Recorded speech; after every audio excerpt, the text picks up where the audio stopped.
is enough. Okay. Okay, good evening. Welcome to the RSU 5 Board of Directors meeting. It is Wednesday, June 13th, 2018. We're here in the Freeport High School Library, and we will get started. Well, Sarah isn't here this evening, and she let us know that ahead of time, so she won't be with us this evening. And I don't think we have either of our student reps. We're not sure. Carter graduated, so I think the chance of seeing him is slim to none. Maybe Ben, we're not sure, so he might slip in. But in the meantime, we'll get started, and we'll start with the Pledge of Allegiance.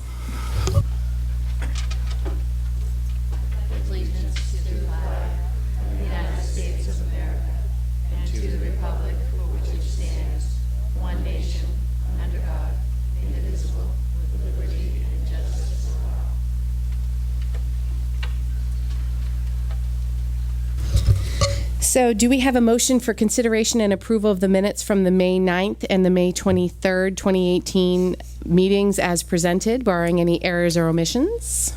I'm just going to look at Naomi all night for motions since it's her last meeting.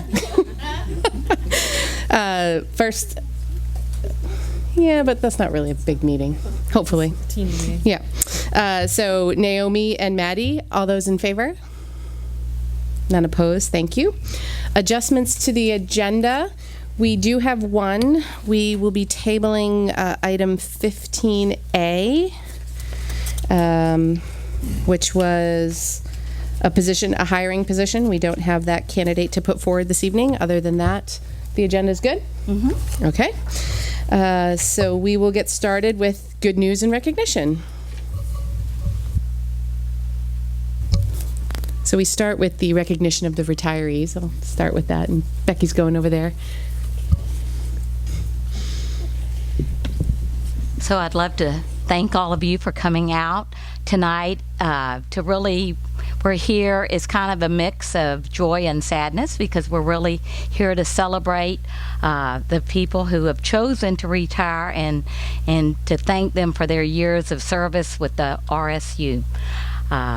So what I'm going to do is I'm going to call up different people to speak on their behalf, and then as we recognize you, we'll give you your parting gift. And then you have what we kind of call I don't want to call it the gauntlet, but but it's a tradition here that you go around and shake each of the board members' hands so that they can also thank you for your years of service with the RSU. And the sadness is that we're losing you and your employment from RSU 5, but I know for each of you it really is a new beginning, and we do want to wish you well in that endeavor. So I'll ask Ms. Skulko to come up, and she's going to say a few words about Melinda Doyle. And Melinda, where are you? Would you come and stand here? There you are. There's so many. It's like, oh, here's Melinda. Here I am. Melinda Doyle has been in ed tech for 15 years in a variety of roles at Freeport High School, including special education, and most recently she has been our library assistant. Melinda helped make our library both a welcoming and productive place for our students. Melinda is a team player and has helped out with a variety of tasks anytime that we asked her for her assistance. One perk of her job is our beautifully renovated new library, and she played a large role in helping us set up this space to be as effective and supportive as possible for students. She's done a fantastic job supporting our librarian, Mary Moore. Mary shared a few words and said, Melinda's creativity enhanced our library in many ways, including her displays of new material. She has a wonderful relationship with our students and has always been interested in all aspects of our school community. Melinda will be missed very much in our school, and I'm very thankful for all she's done to support our students.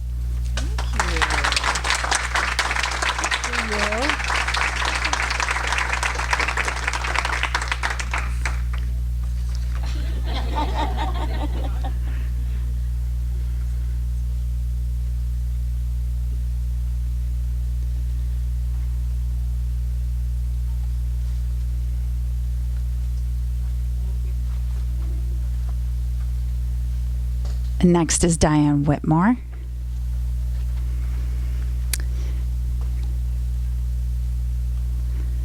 Diane has been an incredibly valuable member of the Freeport High School staff for 17 years. Not many teachers can say that they have taught Latin and French, sang with the school chorus, directed the school band, have been the advisor of the senior class multiple times, have run multiple fantastic graduation ceremonies, and attended hundreds of school athletic events and concerts. Diane is someone who has demonstrated the utmost commitment to our students and our school community. Something that gives you insight to how much Diane cares about our students is that she wrote a personalized note to each and every member of the senior class this year upon their graduation, which I read last night and definitely was teary of what she wrote. I did. I checked my email. Diane is both respected and loved by our students, and although we'll miss her in the Latin and French classrooms, we know that she'll continue to be a Freeport Falcon through and through long after she retires from teaching. She has dedicated 32 years to educating young minds, and we are eternally grateful for what she has done for our school community. Diane, in your honor, I will say merci, grazie, gratias tibi, gracias, and thank you for all you've done. That was fantastic.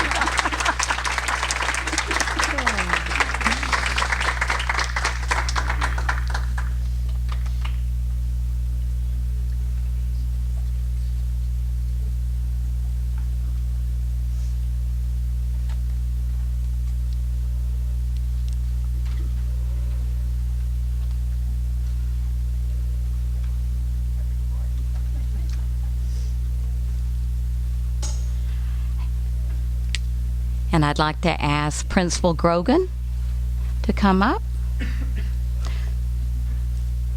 to recognize Diana Passmore, who has 19 years service with RSU 5.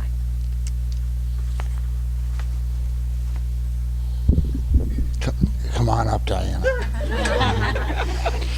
You know how shy I am. So Diana has 19 teaching years with us. The last 8 was at Freeport Middle School, and then prior to that she was at Pownell Elementary, and prior to being a teacher at Pownell Elementary, within Pownell she was an ed tech. So she's actually been with the district for 28 years, 18 in the teaching role. With that, 8 years ago, Joan Nason, the special ed director, came to me and said, there's a Pownell special ed teacher that would like to come to Freeport Middle School into your special ed program. And she said all these great and glowing things and all, these things like, this is who you want. I'm like, well, I trust you and we'll take you. And 8 years later, everything that Joan told me was completely true about Diana. Diana has been absolutely awesome at our school. Some of the words that kind of other teachers and kids bring up to me is caring, hardworking, dedicated, team player, professional, and the kids love working with her. And she also has that unique combination of kids love working with her, and she gets great results with the kids. The teaching teams love working with her, and she works a lot with our 6th grade kids who are transitioning to the middle school, and a lot of 6th grade parents have a little bit of anxiety with their kids transitioning to a new school. And I will say, as soon as Diana meets with them, that anxiety goes right away, because Diana does such a great job with the parents as well. So we will definitely miss you, Diana. And I'll miss you. Thank you for the nice words.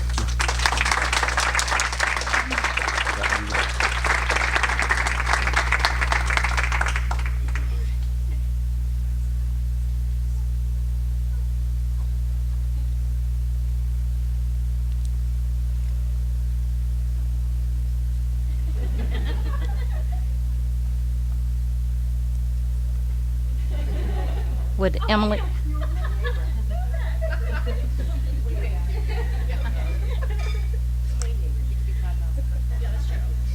So Emily Grimm. There's Emily.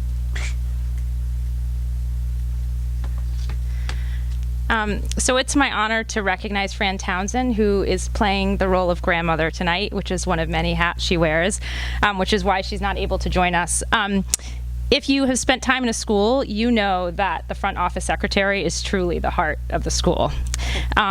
She is the first line of contact with students, with staff, with families each day. She came to us with a really varied skill set. She's been an EMT, a florist, a teacher, among other things, and that complex skill set has just enriched our community in so many ways. She's able to juggle short-term needs and see the big picture and what needs to get done long-term. She's always the one to remind me what's coming up. Have you thought about? Surprised she didn't actually remind me to prep these remarks for the evening, because she's always looking ahead for me. She also has this wonderful way with kids that she has this ability to kind of meet them with a moment of kindness. When a kid is having a bit of a meltdown and ends up in our space, she can meet them with kindness. But when a kid needs a nudge, she'll be the first to turn around and say, "Enough already." And kids love her for it. On a personal level, Fran has been a trusted colleague for me and a confidant in my 2 years at Mass Landing. She knows everything about the school. You should see the notebook she's creating for the person who's coming to fill in for her. And she was particularly valuable as I came in under an unexpected circumstance during Beth's illness. For me, she's been a trusted ear, a sounding board, and perhaps most importantly, the person who can come into my office at the end of the day. We can shut the door and just have a moment of sarcasm and humor together to get through it all. There is no doubt that her impact will be felt at Mass Landing well beyond the 14 and a half years she's invested in our school community. I've spent the last year trying and begging in moments that she delay her retirement. But it's really with deep appreciation that I wish her the very best on her adventures ahead. She just bought a camper and she's hitting the road on September 4th. Enjoy the break.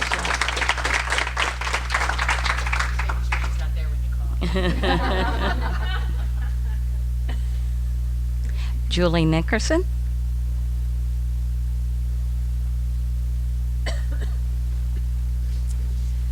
Okay, so we have 5 people retiring from Moore Street this year who combined have 159 years between them. So I'm going to leave one.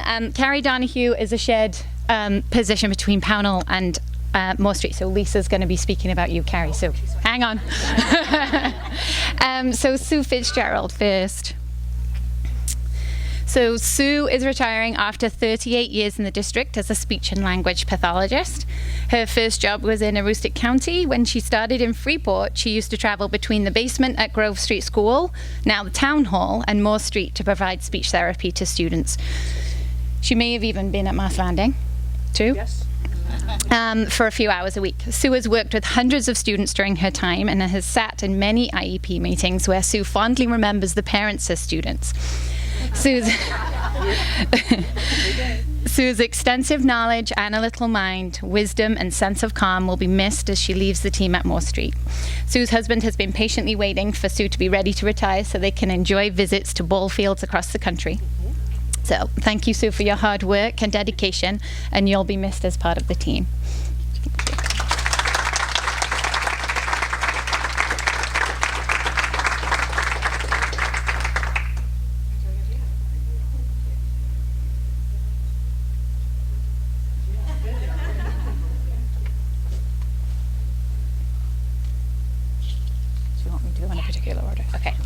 All right. Okay, so Kathy PS is next.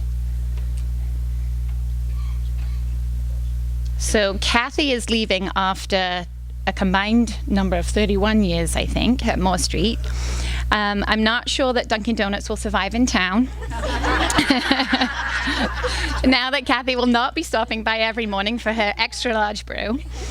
She started her career in Freeport as a special education teacher and took a couple of years off to stay home with her children before returning to teach in her role as a beloved kindergarten teacher. Kathy always reminds us that our 5-year-olds still need to be 5 and recognizes the importance of building social skills through purposeful play as well as academics. Kathy has a naturally calm and nurturing approach to her teaching, and her students adore her. I overheard a parent saying to Kathy at the beginning of the year, "Once we knew we had you, we felt like we hit the kindergarten jackpot." The kindergarten team will not be the same without you, but I know that you've already told me that you'll be back to volunteer, but no chance of subbing.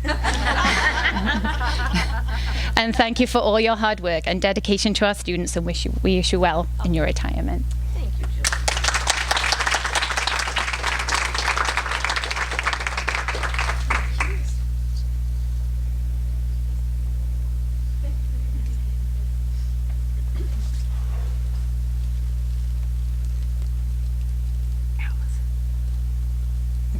Allison's next.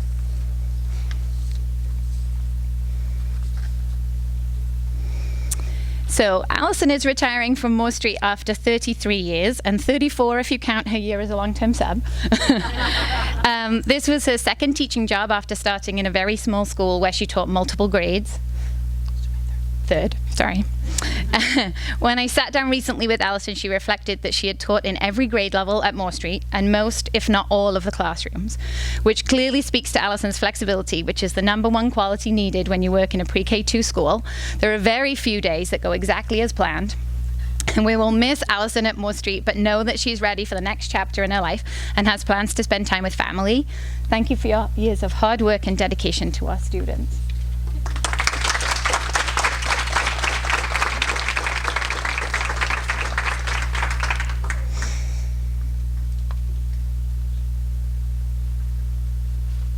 And Sue Gorman. So over the past 36 years, Sue has been a large influence in the physical development of students in this community. She has coached many field hockey teams over the years, as well as developed a thoroughly engaging and robust physical education program at Moore Street.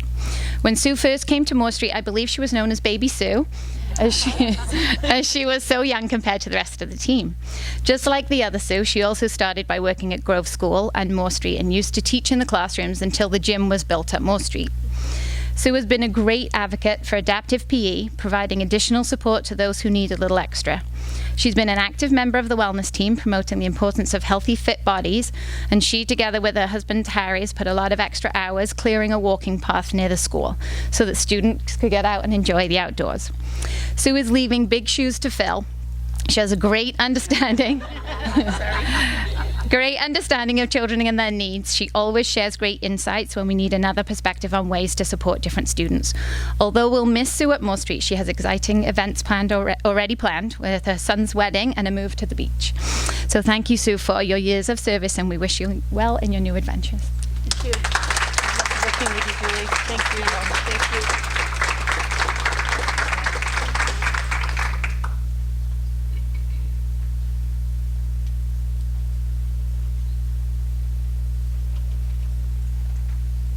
Aaron Dow.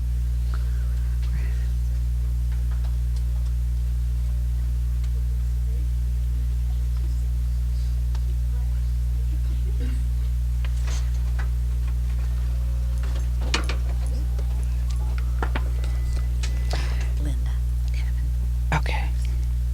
Linda Davenport. Come on down. That's right. Does this look familiar? Linda Davenport has been here for 33 years. She started as a sub at the Sewell Street School in 1985, and then she signed on permanently in 1988, eventually working at Moore Street and the middle school, and then finally landing at Mass Landing. Did I do it? Did I do it right? This is my first year here, for those of you who don't know me, and Linda has been an awesome historian. She's given me a lot of context about the program and, to a lesser extent, some of the personalities, but in a very constructive way. Very constructive. And so you may have seen this paper and thought that this was going to be my speech, but it's not. This is one of the things that I'm going to miss a lot about Linda, which is her notes to me, which I'm going to miss seeing. I'm not going to miss transcribing into electronic format, but as you can see from my notes, we're kind of the same that way. We like to write. It's confidential information here. So I wish you the best of luck in your retirement, and it's kind of awkward to have two that I'm giving a gift to, so Kathy, you can just listen to this part, okay? I got you each a little bracelet, and it has some stars on it, because you guys have been rock stars, and you've been shining stars, and now you guys are going to be shooting stars, because we can always hope to be as lucky as you've been to have such a distinguished and long career in something that you obviously have loved very much. So this is your first gift, and then you can go down here. Thank you so much.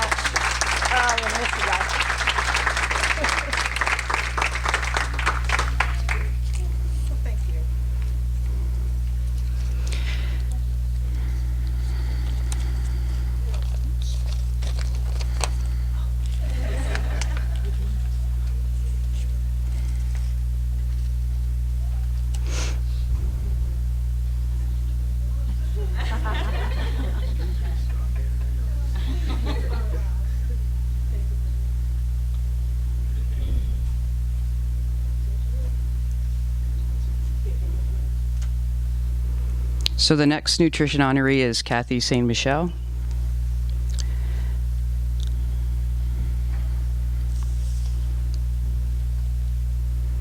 Who also started as a sub here for a couple of years and then joined the team in 1986, right? 88. Well, you started subbing in 86.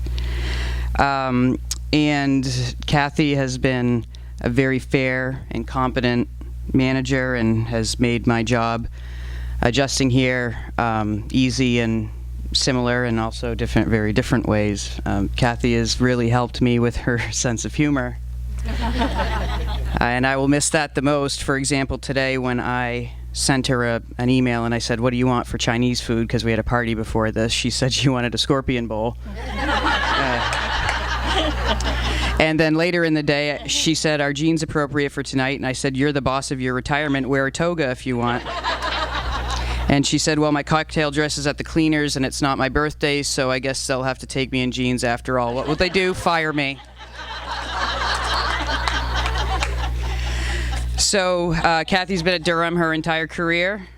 I'm going to miss you a lot. I have a feeling I'm going to see you, and it's probably going to be for a scorpion bowl. And fortunately for you, in your bracelet box, as well as in Linda's, you have a gift receipt. So if you want to just go return this and get yourself a couple scorpion bowls, you can do that. Thank you, Eric.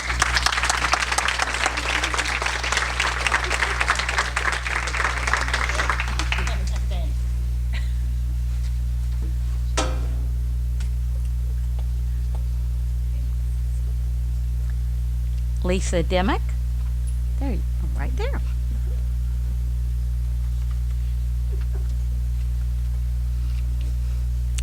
Carrie, come on down. I have the pleasure of sending Carrie on her way. It seemed only fitting that I should get to do both Donahues. But you heard from Julie that the life of an occupational therapist often means you're spread among multiple buildings, and I think one of the talents and gifts that Carrie brings is no matter where she is, she feels like a vested part of the team, and everybody is going to miss you. We've had a good deal of turnover in our special ed staff, and Carrie has always been there to welcome our new staff and serve as an informal mentor. She advocates for the kids in her care, even some of the toughest kids in her care. She has been a wonderful resource to classroom teachers as they've explored different handwriting programs and tried to provide all the movement breaks that our busy young students need these days. She's honest, clear, and supportive of parents. When staff learned of her leaving, they shared how much they'll miss your sense of humor and your knowledge base and your can-do attitude, which I echo. One of the things I've always admired about you, Carrie, is your work-life balance. So when little Georgia came along, where is she? I knew our time was limited. So I know you have many happy days in front of you, and we'll miss you. Thank you so much. That was very nice. We really appreciate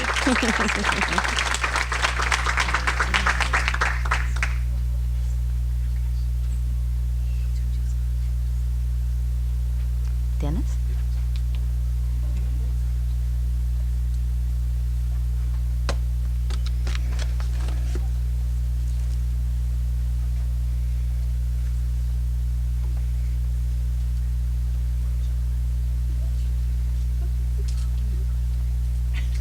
Hi, tonight I have the pleasure or displeasure of wishing Jim a happy retirement. What? Jim, you want to come back? You want to drive?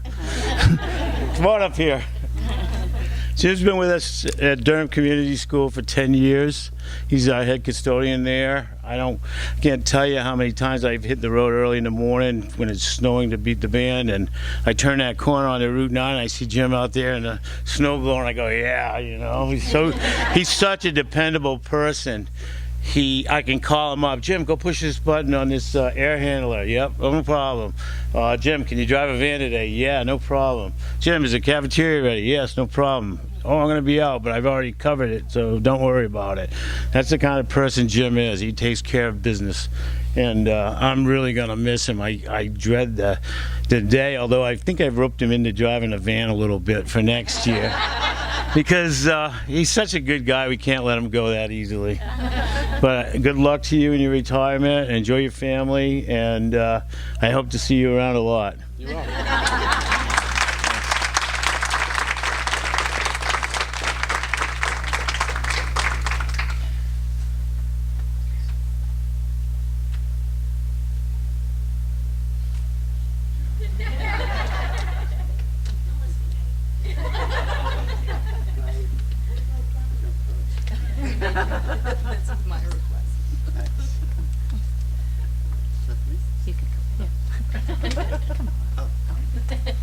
We're going to start with Pam. Okay. So I also want to just say a big thank you to Kathy and Jim, and we'll be recognising them at school too, but also they've played significant roles at Durham as well. Also, obviously, with the stuff that was said about them too. I was supposed to go first, that was the plan, and then told to be short and succinct and profound, that's right. And then everyone's got written out pieces, so I'm sitting at the library scratch pad, like I haven't planned anything. So we'll just have to wing it a little bit, which will fit in with our staff because they would expect nothing else. They would hope for something more, but expect nothing less. So all three of the people I'm going to recognize this evening have not only played a significant role in supporting the children in Durham, but also played a significant role in supporting me as a first-year principal 15 years ago when I got to Durham. And so if you want to blame anyone, these three would be a good place to start. So Pam, if you'd like to come up, we're going to start with you.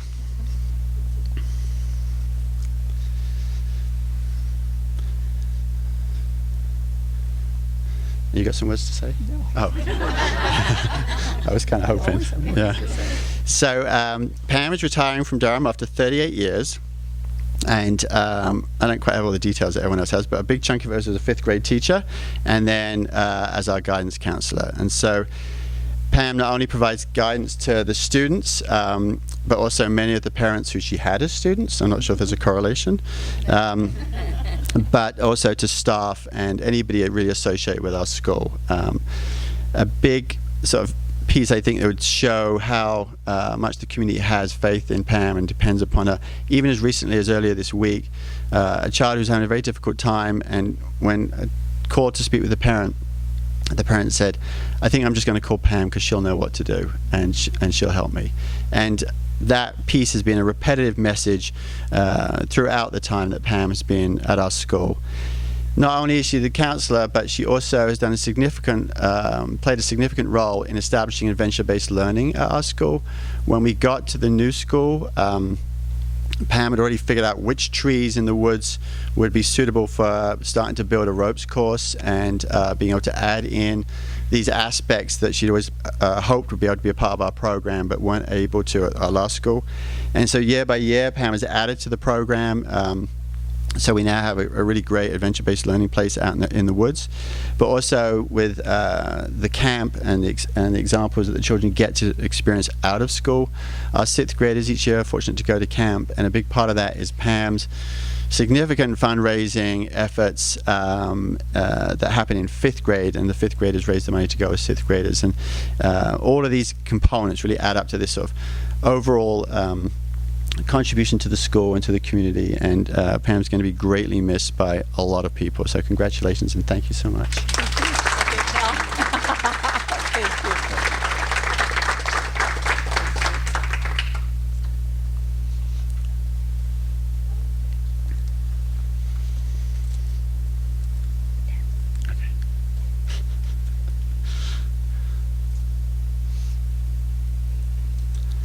And Deb Bartlett.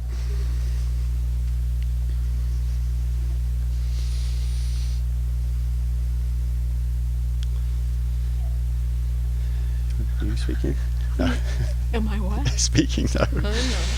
So Deb, when I got to Durham, Deb was teaching 3rd and 4th grade and was one of the most flexible teachers. A real pioneer for always trying new things, leading the way with technology when technology was not so available as it is now. And would be looping with students, and just this whole commitment to each and every child, but also to her sort of professional learning. So if ever there was an idea where I'd be like, this might be a good idea, which happens about 5 days a week, Deb was always someone who I could go to and say, what do you think about this? And she was very candid with like, that does not sound like a very good idea, or at least for me, which was a very good filter. Or she'd be like, that could be interesting, I'll give it a go. Or she'd say, let me think about it, and come back a couple of days later and say, it could work if we did it like this, but I'm not sure it would work if it would be like that, which is an incredible asset to have a school, and an incredible asset for a principal. So when we got to the new school, and one of the big pieces that the community had hoped for in our building was to have capacity for an engineering lab, that we were able to build that into the school, but then we had to create a program to go with it. And Deb was the obvious candidate with her background with science, with her background with hands-on learning, with technology. She really was ahead of the sort of makerspace wave of popularity, because that was her classroom. And so Deb has been teaching pre-K through 8 engineering, and to be able to do that and to have children experience this progression of hands-on applied problem solving has been really exciting for us, and it's been a great model not only for our school but for other schools in the district and in the state. So we're going to greatly miss Deb, and we wish her the very best. Thank you. Yeah.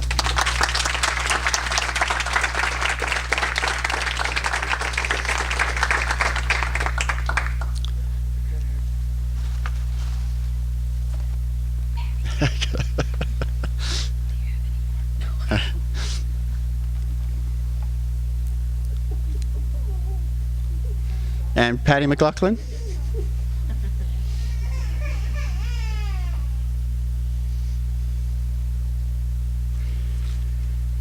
So, no, I don't want to speak either. So, yeah, I know, I'm like, come on. Patty has been teaching in Durham for 21 years. Prior to that, was teaching in Lisbon, and brought a wealth of experience to the school, and then has contributed a wealth of support and excellence to our school. Patty's been teaching 5th grade, and with a real focus on creative learning opportunities for her students. There's a lot of hands-on projects, which is a really wonderful transition for children as they're moving from early elementary through intermediates into early adolescence. Maybe a little too much emphasis on the behavior of the British during the American Revolution, which we have talked about many times unsuccessfully. There are definitely times in the spring where 5th graders look at me in a very different way. But to sort of try and appease that, we did get to a point where 5th graders went to Boston. I'm not sure if it made it better or worse, but along with Pam's efforts around this, Patty's played a significant role in helping the children throughout their sort of 5th grade transition into middle school, and has been a huge support for the team around her, whether it was the 3-5 team in the old building or in the 5-6 team here in our school. And Patty also will be greatly missed, so thank you so much.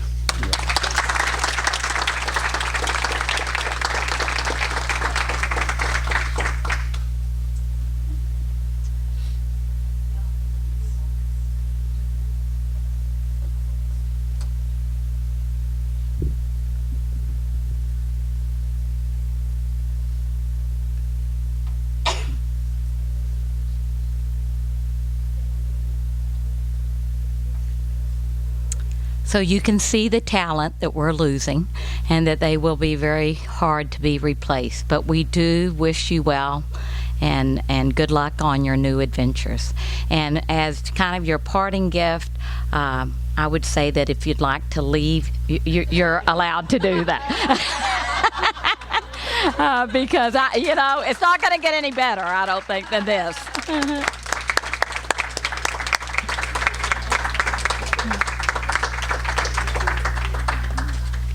And be sure to take a cookie or a dessert, and it's a warm night, grab a glass of punch. We'd all love to do that. It is. Yeah, it's a big one. Like, you have 2 straws. You've got rungs and whatnot.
Okay, so second under good news and recognition is the report from the board student rep. I think we can move past that one. Unless Jen has something she wants to say on behalf of the high school. You're good? All right. Graduation went off without a hitch. Okay, so we will open up public. We're going to do that. Yep. Public comment. So if anyone has anything they want to share, please feel free to come up. Just let us know where your name and where you're from. And we're trying to keep it to 3 minutes because we've got a long agenda. It's short today. So, sure. So my name, I will get this right one of these days. So my name is Pam Berry Santos. I'm from Freeport.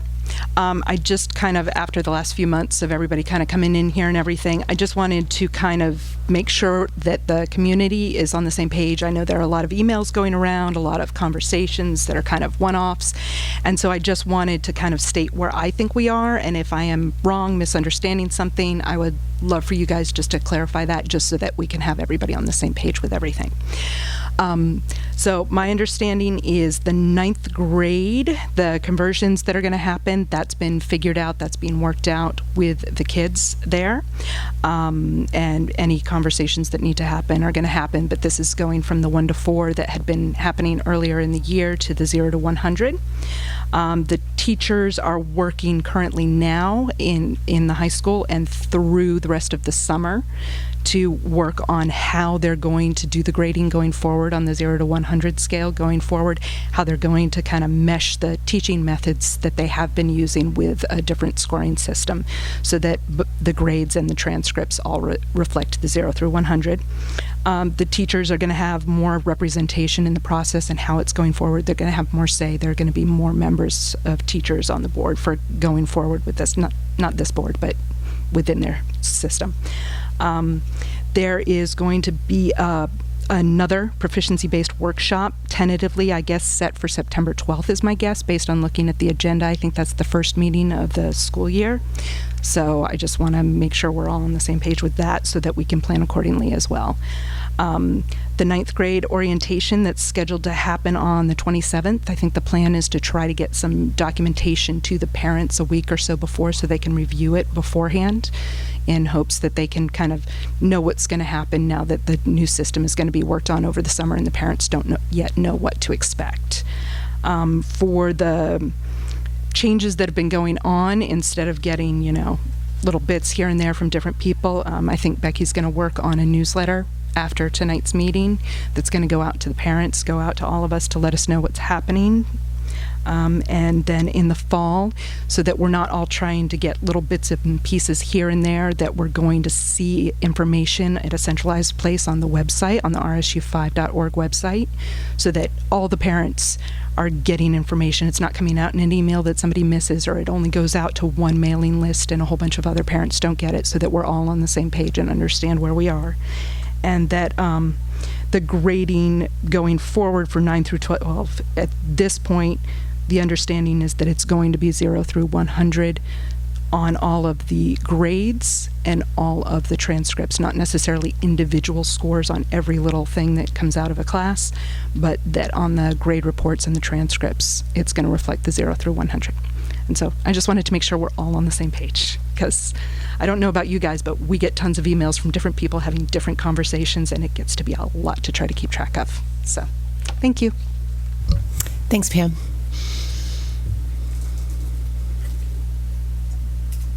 Okay. Thank you very much.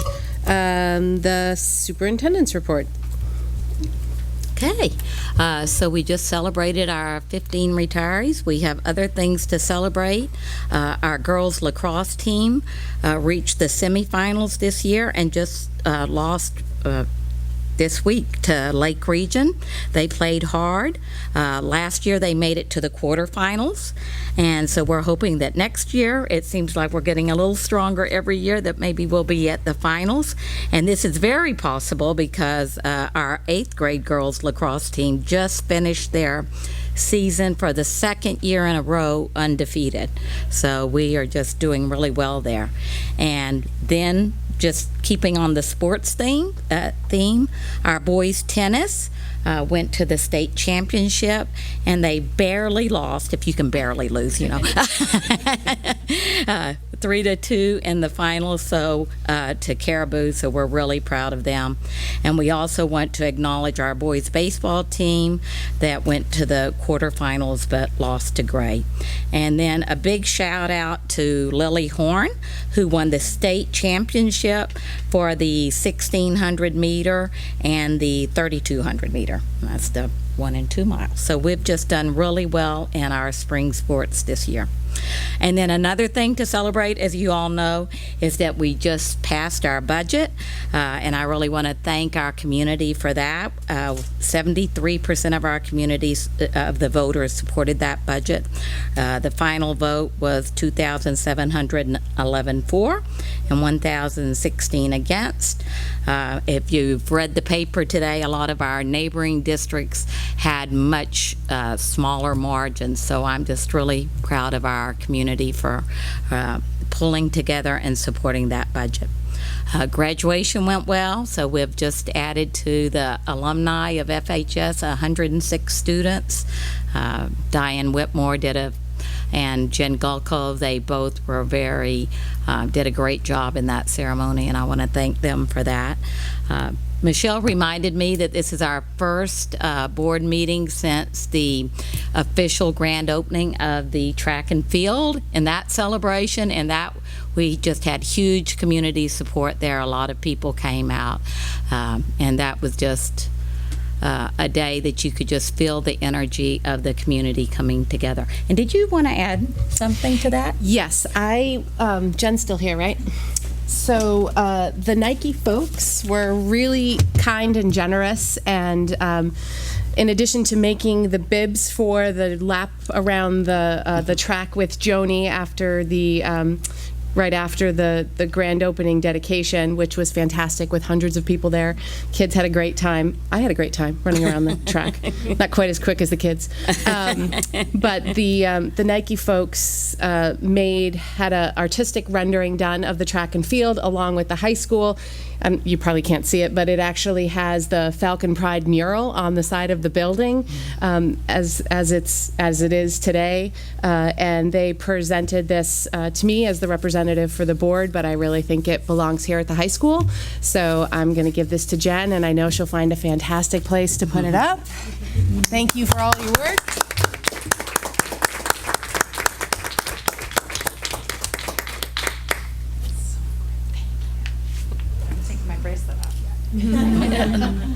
And so, Pam kind of did my next part of my report, but I'll go ahead and do it again, and we'll just kind of reiterate what she said. And in proficiency, what's going on with proficiency in RSU 5. We're continuing to work on the proficiency guide for K-8, and the high school one will need to be revised this summer. The staff did reach the decision on how the 1 to 4 grades for the freshmen this year will be converted to a percentile grade in we have about 7 days left. And this has been communicated to the parents, and they have, Jen and Charlie have met with the students who had any questions. We feel like this has really gone very smoothly. And now Jen and Charlie are meeting with the teachers to talk about the system that will be utilized for grading for next year's freshman and sophomore class and for other classes going forward. The leadership team at the high school will be meeting at the end of June to really more fully flesh this out, and the hope is to make a decision at that time. There will be an informational session for anyone who's interested on August the 27th, and we plan to send out ahead of the meeting the information about the decision that we've kind of reached, the draft, what we're really recommending. And then I have met with Seth to set up a link on the website that is more visible and where information about proficiency can be easily accessed. And this should be, I'm hoping for this link to go live by the beginning of July. The Proficiency Committee met on May 22nd for the last meeting for this year. We looked at the self-assessment provided by the state. We really had a good discussion. And although there is work to be done there really are kind of three buckets when you're implementing proficiency in a district. There's one around communication, there's a lot to do around policy, and then of course a lot to do around practice. But the committee talked about that the focus next year will be on improving our communication around proficiency. So our first PBE meeting for next year is scheduled for September the 10th. And then we're also continuing our work at the elementary level on ensuring that there's a pathway to a 4 for all summative assessments. And so that's kind of the update that I think aligns very well with what Pam talked about in her comments. Then in your packet is the meeting schedule for next year's board meetings, and that's really not for discussion tonight. It was really just for your information. And Put them in your calendar. Exactly. And so please put those dates in your calendar, and then at our retreat this summer, we'll more fully kind of look at that and talk about the topics you might want to have on there and whether you think there are too many meetings or not enough meetings. But that'll be our starting point. Good news, no Valentine's meeting this year. That's good. Not yet. And then I want to report the following resignations. David Watts, Director of Adult Recreation and Community Programs. Catherine Nook Frost, Ed Tech at Durham Community School. Hannah Hebert, Freeport Middle School math teacher. Kathy Hardy, our kindergarten teacher at Pownell Elementary. And Hiram Sibley, the assistant superintendent at... Principal. Oh yeah, thank you. Yeah, thank you. It's like, what? It's like, this is news to me, right? You can tell Hiram he was promoted before he left. Oh, thank you. And Hiram Sibley, the assistant principal at Durham Community School. And finally, it's with sadness that I want to wish Naomi well as she and her family moved to Virginia. In her 5 years on the board, you've really represented the students in RSU 5 very well. And if ever we had a policy wonk on the board, I think it's Naomi. She's had a keen interest and aptitude around policy that has been kind of unsurpassed from other board members that I've seen. And also, when the board has kind of meandered too long on any given topic, I've really appreciated her knowledge of Robert's Rules of Order that has put us back on track many a time. And for that, I really personally thank you. And probably for other board members too.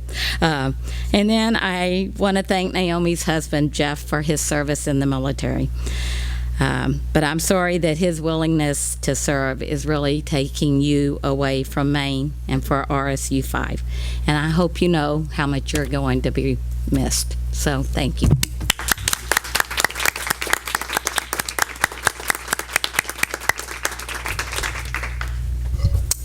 Ditto. No, we really do appreciate everything you've done for the board.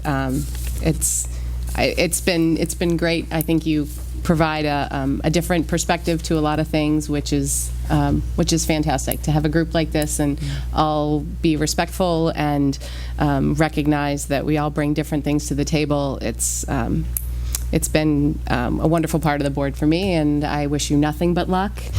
And, I know you're not coming back ever based on your Facebook posts about the weather, but if you ever did, we would welcome you back. So, thank you. Yeah. And we also, they're not here this evening, but we did want to thank our student reps. This is the first year that we've had students representatives on the board, and the two of them, I think, did a great job of seamlessly filling that seat. And it's not easy. They're very busy. They're both very full calendars and schedules, but they always made time to come and be involved in our conversations and really provide, speaking of different perspectives, they really did provide that student voice. And so we wish them luck, and maybe we'll see Ben back next year. Maybe he's running for the hills, I don't know. But Carter, I got to speak with Carter after graduation on Sunday and wish him luck and thank him for his help on the board. And he's headed to Hampshire College. He's going to be focusing on Spanish and performing arts. So we wish him nothing but good luck there, and I'm sure he'll come back and visit maybe. So thank you to both of you. I'm sure you're probably not watching at home, but if you are, thank you. Anybody else? Okay. Michelle, finance report.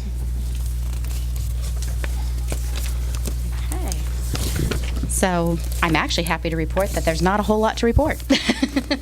Not much has changed from the last time I came here last month.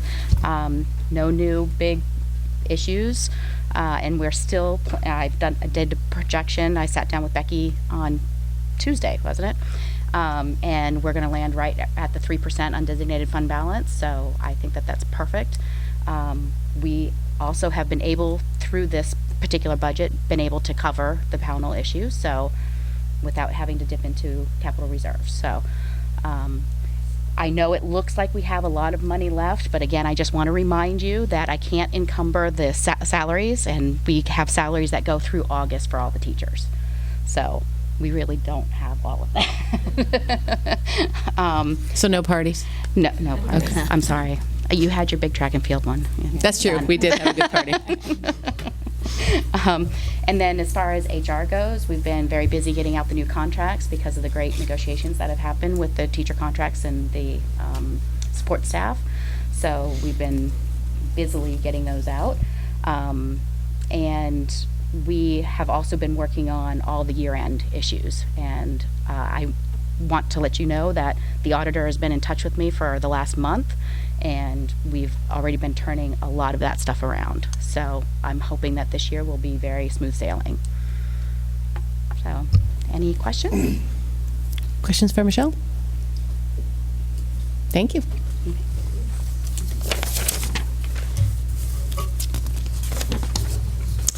Okay, board comments and committee reports. So A is the new one we added a couple of meetings ago. So the board information exchange or agenda requests. So I'm not sure if we need to add things to agendas now, since although this might be a good spot to talk about next week's meeting. Our plan is, to get through our agenda this evening, and next week we would have a meeting for an executive session to go through the superintendent's evaluation. Ideally, that would be the only thing on the agenda if we can get through everything else tonight. And I think everybody held that date on their schedule, hopefully. But that's the plan for that meeting. Anything else on that? No? Okay. So if anybody else has any information exchange or agenda requests, keep in mind that at our retreat in August, before the school year starts, that's where we do a good conversation around items we'd like to see on the docket for the upcoming school year. So you don't have to throw it out there today if you want to just be thinking about it, and then we'll be talking about that in August as well.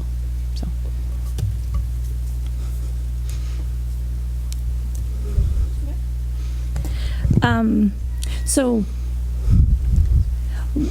one of the things that I do on a daily basis with my work is we have on like a conference call, you share a lesson learned. And I wanted to share my lesson learned here with the board, which is I took the onus on myself to reply to a message that was directed, an email to the board, and replied individually to that email. And as a board member, we usually follow the policy that the chair responds to emails that are directed to the board and not individual board members. And so I overstepped my bounds as a board member when I did that. I don't really have a regret in doing what I did, except that it broke policy it's not a written policy, but it's just respect for letting the chair handle those correspondence. So. Thank you. Valerie? I don't have anything else profound to say, but I just wanted to follow up with some thoughts that we had shared previously, and they relate to PBE and the work that's going to be happening over the summer. Personally, I feel that it would be really nice to touch base as a board and get a sense of what kind of work and what process will be used during the summer. I'm ambivalent as whether we do it now when we talk about AKIB and whether we open it up a little bit more broad than just the policy, or whether we have a discussion at the next week's meeting. But I would feel more confident in the whole process if the board and the community knew how the process itself is going to evolve during the summer. So who is going to be involved, what are the stakeholder groups who are going to be providing feedback or input, and that kind of thing. Sure. Right now, Jen and Charlie are meeting with teachers, and I think their plan is to meet with every teacher. I think they're doing it in the PLC. And then their leadership team is meeting at the very end of June to kind of hash that out. And then they. And the leadership team is who? Just so people know who that is. I'm like going not to, individual people, but what it's made up of. It's made up of all the 10 people. That's made up of all the different departments. So every department is represented, and and every teacher will have had they have a chance right now to give feedback around that. And I know that Jen and Charlie have presented a couple of ideas for them to just react to, because if you go to each person individually and say, what do you want the grading exactly to look like, you may end up with as many people that are in the room. But they're also open to people saying, well, I really do have something that I'd like to present for consideration. So they're doing that. So by the end of June, they're hoping to reach a decision, but sometimes those decisions take longer than you think. So theoretically, maybe they will need another meeting in July or something. And so that's why we have put out there that we will know what we're using for sure by August the 27th, and that we're going to, by I think August 13th, we are going to have it written out and send it out so that people have time to give feedback, parents, board, community, if they want to provide feedback before we kind of finalize it before that informational meeting. So that's the process that we're planning on using. So the part about the community and parents having an opportunity to provide feedback, how exactly would that look like?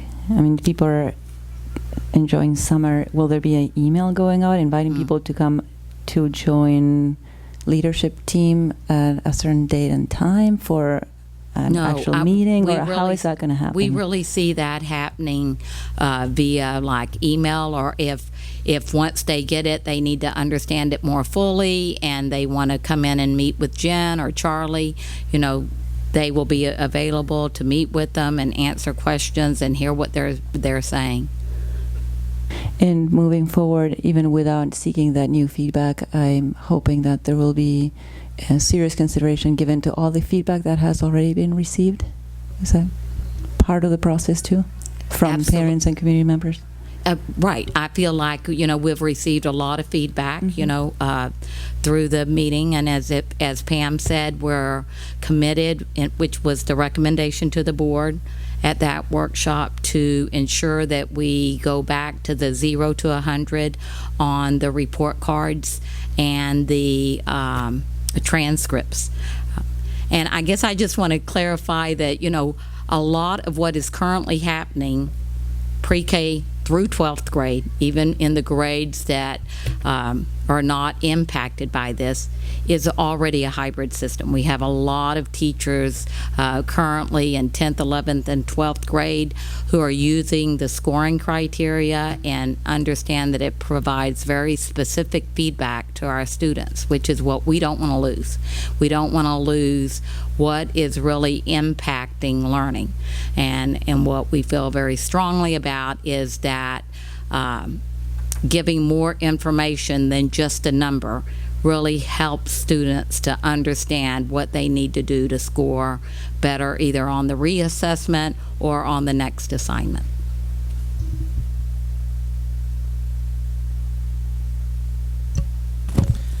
I just wanted to share that we've gotten a lot of surveys back for the strategic planning, new vision, and district gathering community input about where we want our schools to go in the next 5 to 10 years. And I think there's a couple more days left. So if you've procrastinated and you've been wanting to do it, June 15th is the last day.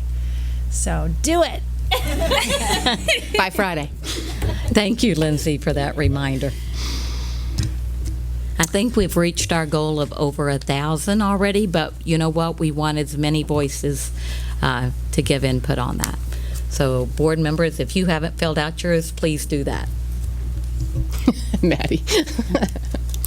She's like, yes, we need to do that. It's our job. Do it. Okay.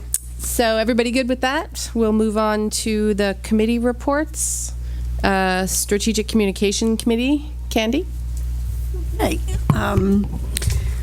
you'll see this color in your folder. And the three things that we've worked on over the last meeting was the executive summary of the satisfaction survey, which you have, and I'm just going to point out to you how it's organized for when you look at it. What we ended up with there's a district-wide one and one for each school. It tells you how many surveys were reported or how many surveys we got and the percentage that represents at each school and district. And then what you have is, excuse me, for each one of those, you have all the comments, statements, questions from the survey. You have the list where we got 75% or more that agreed, and the next list is where 20% or more disagreed. And anything marked with an asterisk, I should have mentioned this first, in the first one where they strongly agreed was 90% or more people strongly agreed. And then you have, for each one of those, you have comment sections. Comment sections that appeared most frequently about what the specific school or district is doing well, and comments that appeared most frequently for improving. So that's how it's organized as you want to look at it. I don't know that we don't want to take time right now to go through it or anything. No. Not unless I think there are specific questions around it, but I think it's a piece of data that we could look at more closely at the retreat. Lindsay? I'd just like to share with the public where this will be posted so they can read this and process it, and also where the raw data will be posted. Do we know that? So definitely it'll be right on the website. We were reorganizing the committees and stuff. Right, but I think it'll be usually when we have survey results like we did with the Unity and Pride, we just kind of, for a while, we'll post it right on that, the news feed. On the main page. On the main page. So you're saying this is going to be posted like now? I don't think it's posted right now because we just finished it. Right. So I do want to give a shout out to Jenny, who just kind of double checked the committee's work today, and as many times as I've looked at it over the last couple of days, we found a couple of more errors. So within the next, I would say 48 hours. Okay. The other two things, we made some minor changes to the marketing brochure. Is that something we can bring to the next meeting for folks with those minor changes? That, as I said, they were very minor changes. And then we talked about a few things that might help the board link on the website be more user-friendly, and Becky was going to talk with Seth about those things.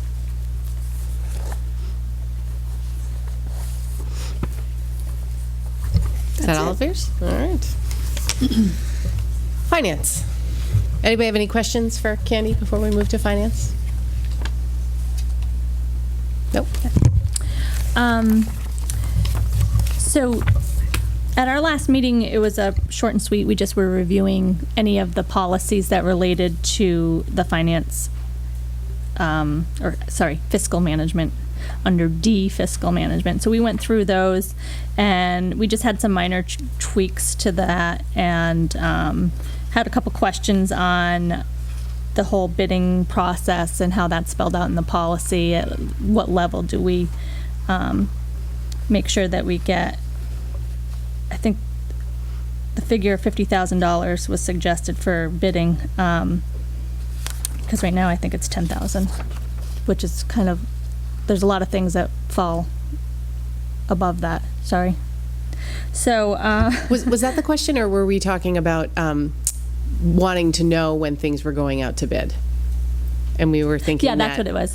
That's not how this is written, but it was for the board to be notified when things were going. Yes, that's exactly what it was. Yep. So it anything that was like $50,000 or higher, we were hoping to structure the policy to read that the board would be notified that we were going out to bid for something of that great of a value. And everything else, the other policies really didn't seem to need any updating. They were all good, so that's it. We were supposed to have a meeting today, but we didn't have anything to put on the agenda, so we didn't have that meeting. Just had one question about the gate receipts discussion, and yeah. Was that for targeted at football, or what was that? No. So what we were hoping to do is change the wording of that so that gate receipts that are collected for the track and field would be set aside in a fund special for like a future repairs and maintenance. So it's a designated fund. So when they said gate receipts, is that tickets to games and things like that, or is that rental fees? So I think we were thinking of the gate receipts, but there's also like rental. I think what we were thinking, I think that's what was the rentals should definitely be going into a fund for maintenance on the track and field, and then if there's booster organizations that are running events, we wouldn't take that their money. we would No. So like No. football, I think is run by the boosters, and so I think they get the gate over at Pownell Road Field, and so I would imagine still continue to get that. But we weren't the way the policy was written. There was really no distinction between the two. So that was one of our recommendations that I think Michelle was going to go to the policy committee with was, can we designate, but what type of money the track and field is bringing in and allocate it appropriately. Right. Yeah. So this particular policy that you're talking about was... You can talk about it when you get to the mic. Okay, so this particular policy that you're talking about was directly related to student activity accounts. And so right now, the way it's worded is all gate receipts go into the student activity accounts.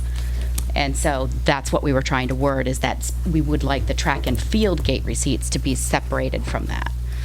In order so that it could go to the boosters as a potential recipient of those. So that's not changing. This would be if it's run by the boosters, the boosters get it. If So it's what- run by us, so like our football, we used to have football gate receipts at some point. Basketball, we have some basketball stuff. But I'm just trying to think of a scenario other than, because football, as I understand it, is run by the football boosters, and they get the gate receipt for the thing. I'm just trying to think of any other scenario where we even charge for anything related to the field. I know basketball's a different animal. So because we haven't had the field before, we haven't come up with those yet. But I think like that big track meet, I think that they're talking about potentially doing something with that. Okay. I don't know what that is, but potentially doing something. So I have one follow-up question. Why is football the only sport that keeps the gate receipts? Because the booster club runs it. Okay, so the they booster actually clubs don't run the track meets or the lacrosse tournaments or anything like that? Exactly. Okay. And I don't think they charge. No, they haven't in the past, but now they might, can. right. So I would what's going to imagine happen it would to be that similar. money now? Right. So if their boosters are running it, if the lacrosse boosters are running it, I would imagine that they would.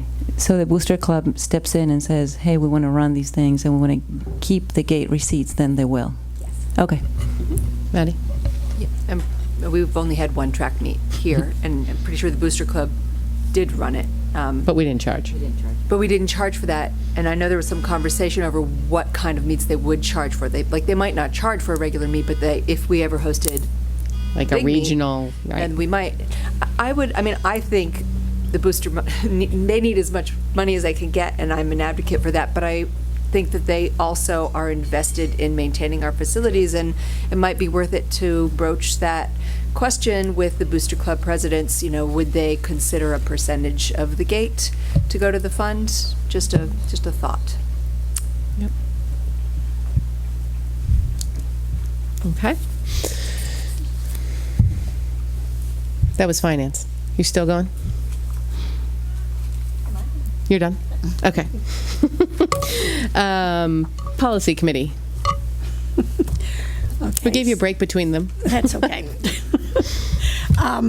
You have your pink.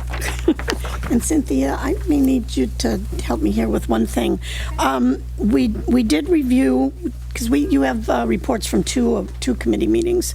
We did review one policy that had no changes required, the compulsory attendance. And then you have policies for grading and reporting system, post-secondary enrollment options, and student wellness. This says it's first read, but isn't the grading and reporting the second read? It says it's being brought to second read tonight. Tonight, right. Yeah. No, it says that. The following policies are discussed and revised as directed by the board after the first read and will be brought to the board for a second read on Right. June 13th. That's what we're doing, second Okay. read. Yeah. Okay, and that was at one of our meetings, and at the second meeting, we reviewed a long list of policies that need to be looked at to decide which ones we're going to look at for next year. Can we make Naomi do that before the 30th? We probably could. No, she has to do her survey. Yeah. We're giving her lots of homework before she goes. Okay. That it? Jen. So Maddie and I are sitting here next to each other realizing that we are on the stipend committee and neither one of us knew if we were supposed to submit a report because it's just her and I. You guys have your own committee? No. We're That's allowed. the board members on the committee, Yes. and we're both sort of new, so we didn't know if that was something you wanted us to share anything about or not. Well, I mean, it's fine if you want to share, but I mean, these are the three standing committees that we Okay. usually report out on. There are several other Okay. committees that, like the safety Okay, gotcha. committee and Okay. different things. Then but we're good. Okay. You could have let him sweat a little. You guys are supposed to present. Where's your report? Do you want us to pull the screen down for you? So from policies, you're looking at those three for the second read tonight. Grading and reporting, post-secondary enrollment options, and student wellness. That was a good segue. So, pink? Light pink? Yes. Correct, and we have nothing to present other than unless you have specific questions, because it is the second read. And there wasn't changes from the first to the second, right? There was. There was? Yeah. Yeah, they did highlight them quickly. I thought we... The what? Yeah, they From the, I thought changed. they had already changed it, because the first read got sent back without being voted, and then we did the second first read. Oh, it changed more. So the only, we met just specifically for the IKAB policy, and the only changes on there, I think it was a request of the board that we look at the word proficiency throughout the document, and you'll notice there's probably, let's see, 1, 2, 3, 4 places where we've changed the language to achievement or some variation of that. Yep. Progress, achievement. Yep. So that, and then we added the word guardians to that third paragraph, parents and/or guardians, and those were the only changes for that. And then on the next one, the next policy, there was one paragraph specifically that was changed based on the 1 credit, and so we did some rewording and on that last paragraph on page 2, under letter D. If the criteria are met, the student shall receive a high school credit as determined by the guidance department based on the actual hours. So that gives them, instead of having a list, it's just too complex to do that. And then the last one, we just added under nutrition standards, the meets or exceeds that was requested. There were small changes, but requested changes. Lindsay. Can I just ask a clarification question? What's the rationale behind having the pass-fail for the college, the dual enrollment? And is there, I was just a little unclear, like, what if someone did really awesome and they wanted to show that in a college, is there an opportunity for that to show? Yes, we just pass-fail and that's it? It's pass-fail, but there's a couple rationales. One is, the grading system at colleges are different. Like Bates College, it's a 4.3 scale. So it's for us to make, as you know, those transitions, it's complex. So that's the reason. And then we are including their actual college transcripts when we send the high school one. So they will get that grade from the actual institution. So that's the really authentic grade. Thanks. Any other questions? Dolly.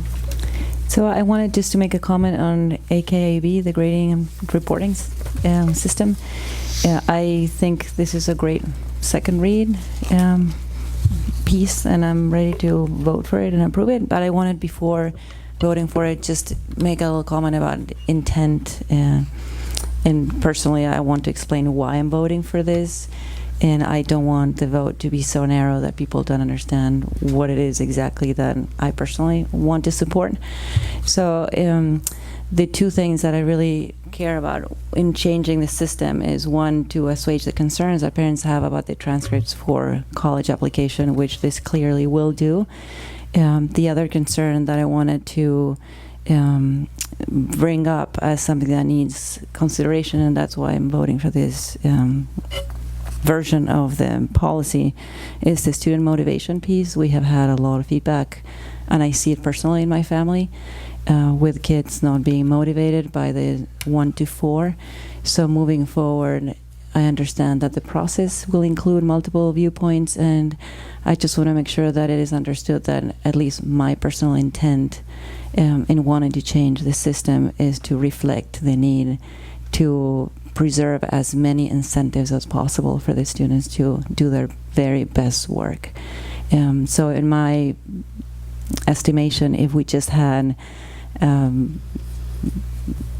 just a grade 1 to 4 being translated into 0 to 100 at the very end of the semester, that wouldn't really address the need to preserve the incentives for motivation. So I just want to make sure that in adopting whatever translation the group that's working on it will take into consideration, that it's not just a process of saying, okay, we just have the charge of going to 0 to 100 without taking into account all of the comments and feedback that were provided by all the parents, community members, and board members during the lengthy discussions that we've had so far. Okay, thank you. Any other comments? Are we ready to vote on this one? All right. Do I have a motion? Naomi? Thank you. Second? Candy? All those in favor? None opposed? Thank you. Okay. So 12, unfinished business. Move that we need a motion that the computation and declaration of votes dated June 13th, 2018, and attached here too be approved. So that is not that. I think that was just the placeholder, right? Yep. So this white 12A that was in your folders today, and that's got the breakdown from all three towns supporting the budget. So we need a motion to. Yep. Naomi, second. Kate. Any questions? Any enthusiastic votes for? It's like a unicorn. Yes, I'd also like to thank everyone who got out and voted. I know in Durham, I think this is the highest number of votes we've ever had on a budget for or against. 900 votes is fantastic, and all three towns showed up and got it done this year, which is fantastic. So thank you to everybody for that. Okay, 12B. So move that the computation and declaration of votes be entered upon the records of the regional school unit number 5.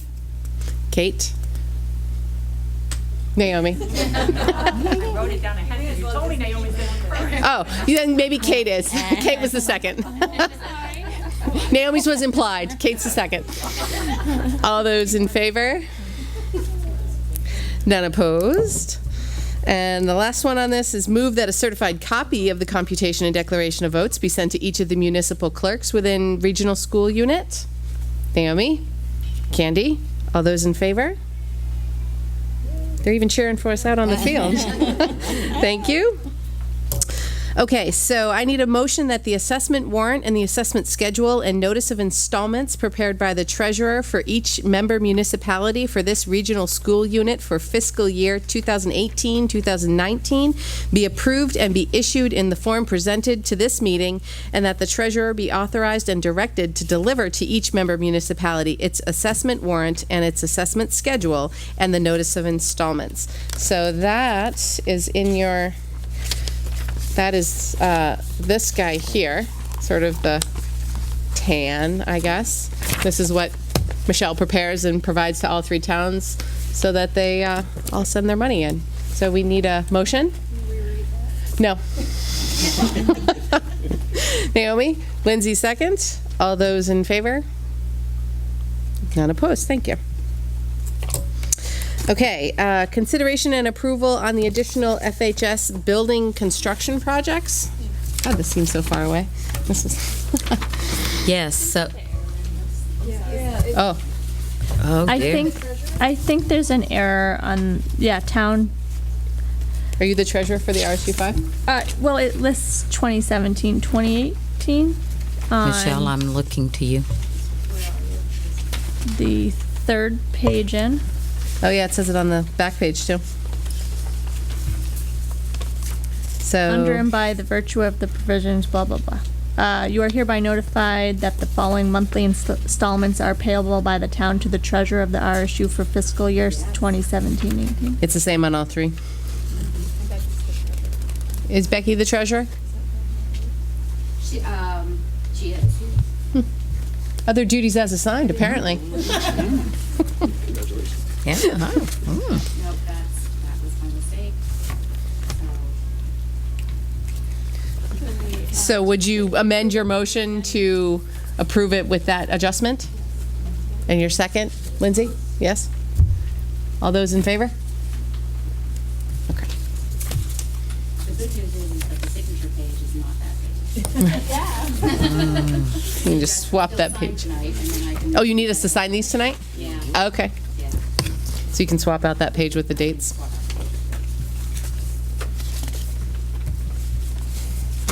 Eagle eye. Yeah. Good idea. Okay, so the high school. Okay, so it just seems like it continues on, but I think we're close to wrapping up, and really the only thing left to be done is the paving outside of the cafeteria, where we've asked them to redo that, and so I think we're holding $25,000 until that job is complete. So we've been able to kind of look at the remaining funds, and we have about $198,000 remaining. And so we pulled the committee. Well, I think first Dennis, Jen, and I kind of met and we did a walkthrough, and we came up with a suggested list, and then we pulled the building committee back together, and we had a good discussion there, and they did some rearranging on the list. And so what you have before you is our recommendation on how to spend the remaining funds. And you can see that our wish list is longer than our money, but we're really here to ask your permission to go forward with these items or to answer any questions that you may have about any of the items. First and foremost, we kind of prioritized that we wanted to have security first, anything we could do more. And these are in order of priority. These are all in order. So you can see that after the microphones, you see a line, because that's really where we kind of run out of money, but you can see what the remaining requests were. Just in case you're interested in us reprioritizing again and maybe putting those things ahead of something else. So we did security, and then we just really talked about classroom needs, and then the teacher lot, where probably a lot of you parked tonight, came up as an item that everyone felt like needs to be addressed. And then you can just kind of see the remaining items there. So we're happy. Dennis is here, Jen's here, Michelle was part of that discussion. So we're really just here to answer any questions you may have. Kate. What is the repairing cafeteria footstools and counters? Is that new equipment that's been damaged?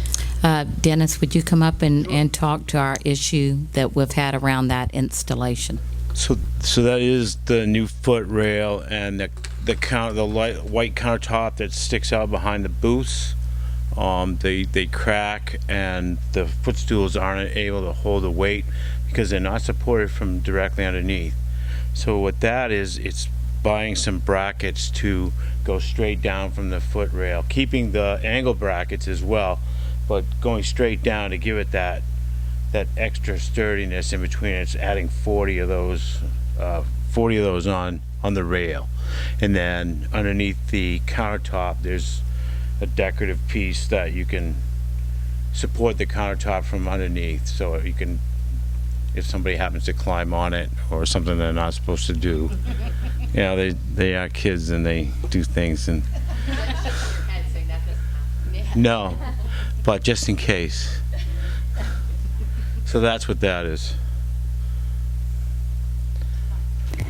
So to get better understanding, we are being asked to approve the total up to the $196,550, not the full Right. 250. Okay. Right. Yeah, we're not asking for additional funds to be allocated to any of these things. So basically, the plan would be, my guess, and correct me if I'm wrong, is we would start at the top, and when it was gone, we would stop. And just for some context here, when this list was originally put together, everything was able to be covered because the estimate on the paving of the teacher lot was significantly lower than what's on here today. So the original list really had virtually everything funded, Right. but that teacher lot cost a lot more. But it really does. Yeah, I mean, it's and- either we do it here or we put it into Dennis's Right. capital plan because it needs to be Right. done. So it actually rebuilds the underneath of the parking lot as well, so it lasts that much longer. So you don't just pave over problems. So this is a rebuild, because that was one of the questions that It the is a committee was rebuild. like, can they just? It's a rebuild with some added drainage. So we're trying to get the most bang for our buck, make it last longer, you know. Maddie. It's a little thing, but does a plaque really cost $1,700? It does. So I will tell you that we're just now getting around to Mr. Pidden. Have we ordered the plaque? For Durham? Yeah, for Durham. That was 7 built years in, ago. 2010 was that? And I think that the bill ended up being $2,150. Well, it's bronze. It's a bronze plaque. It's It's a bust of Will. He demanded it. Yeah. Do we need the plaques? And what do the plaques say? Well, I think it's nice to acknowledge the building committee and that sort of thing. I'm assuming that's what it's for, but does it have to be bronze? They have others. Well, it's just to kind of commemorate when the building was built, and yeah, but I think here at the high school, most of the plaques are, so we kind of followed suit. But I mean, I don't know what that means exactly, but most of the plaques that you see are bronze. That just kind of goes with the general theme of things. I think you'd be surprised if we figured out how much the one on the track and field cost. Well, it was donated. Yeah. Right. We didn't pay for it.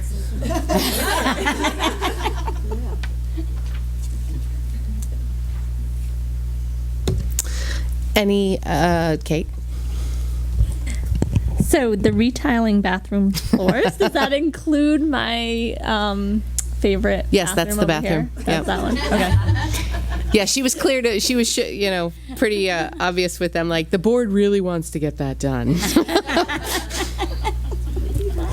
I did vote to move it down in the priority list, though. I know, you did. What is ClearComm system for FPAC, $10,896? so that's a system where I think Natalie even would like more of those, but it's where you can communicate. The backstage. Right, the backstage people can communicate with the people up in the booth, and it's a real need. So it's like headsets? Yeah. Yeah. Oh. I'll vouch for that need. Agreed. So is the Peace Garden the garden right here in the center of the building? Yep. That is a lovely garden, and I'm hoping that students will be allowed to use it frequently. Mm-hmm. Yep. What is theater storage overhead door? So David was quick to point out that one of the things on the original renovation was what's it called, stagecraft room, where they build props and sets and things like that. When they ended up with the final design, it wasn't in there, and they don't really have a great location for those things right now. So what the current solution for them is we have the portable, and they just need, and they think that will fit everything they need now that the track stuff's out of it, and they just need a bigger door to be able to get stuff in there. So this is just buying a door so that they'll have taller access in and out for props and sets. It's a garage door. Yeah. So, they can. Yeah. I think I know the answer to this, but have the drama staff weighed in on that? Yes, they've gone out and looked at it and looked at the shed, and they said, yep, if you can get us a door, this will work. Great. Right? Yeah. Yeah. Yes. I made sure of that. Kate. So, these are all good requests. I'm just wondering what the folding tables are. It just seems odd in this list. It was on Jen's list. I don't know. What is it for? Is it like these? I kind of own half of that, and Jen, because we do a lot of setups for every group that you can ever imagine, and we can never rustle up enough folding tables. So we'd like to get some folding tables that we can, like when the town has their voting and they need tables, or we have the town hall voting that we do for the budget, and we never have enough tables, and we're always struggling to find them, and we're getting them from all over the district, and eventually somebody's going to probably get hurt lugging these tables around. So it seemed like a reasonable request to have tables in the building where we could, when we need them, they're there. We have a place to store them. Yeah, we figured that out. Yes. Yeah, we asked that too. No. They don't know yet. Is that okay? Yes. What are Crown PCC microphones?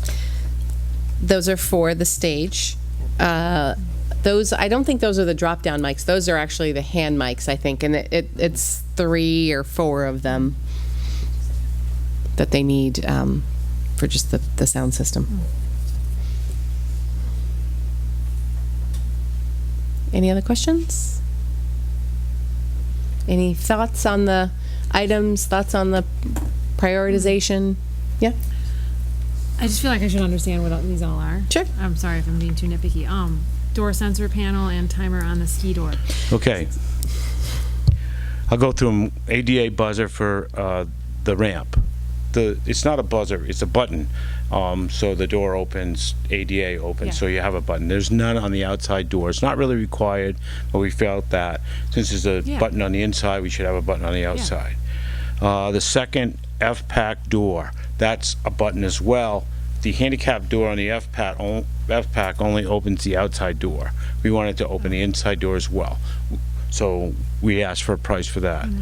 The door sensor panel, it's not necessarily a panel. I've learned a lot about that over the past few weeks or months. So we have door sensors on all of our doors. So if there's a door open, it'll send an email to the office saying there's a door open, along with the SRO, the officer, saying there's a door open for an extended period of time, so somebody can go make sure that door is secure throughout the day.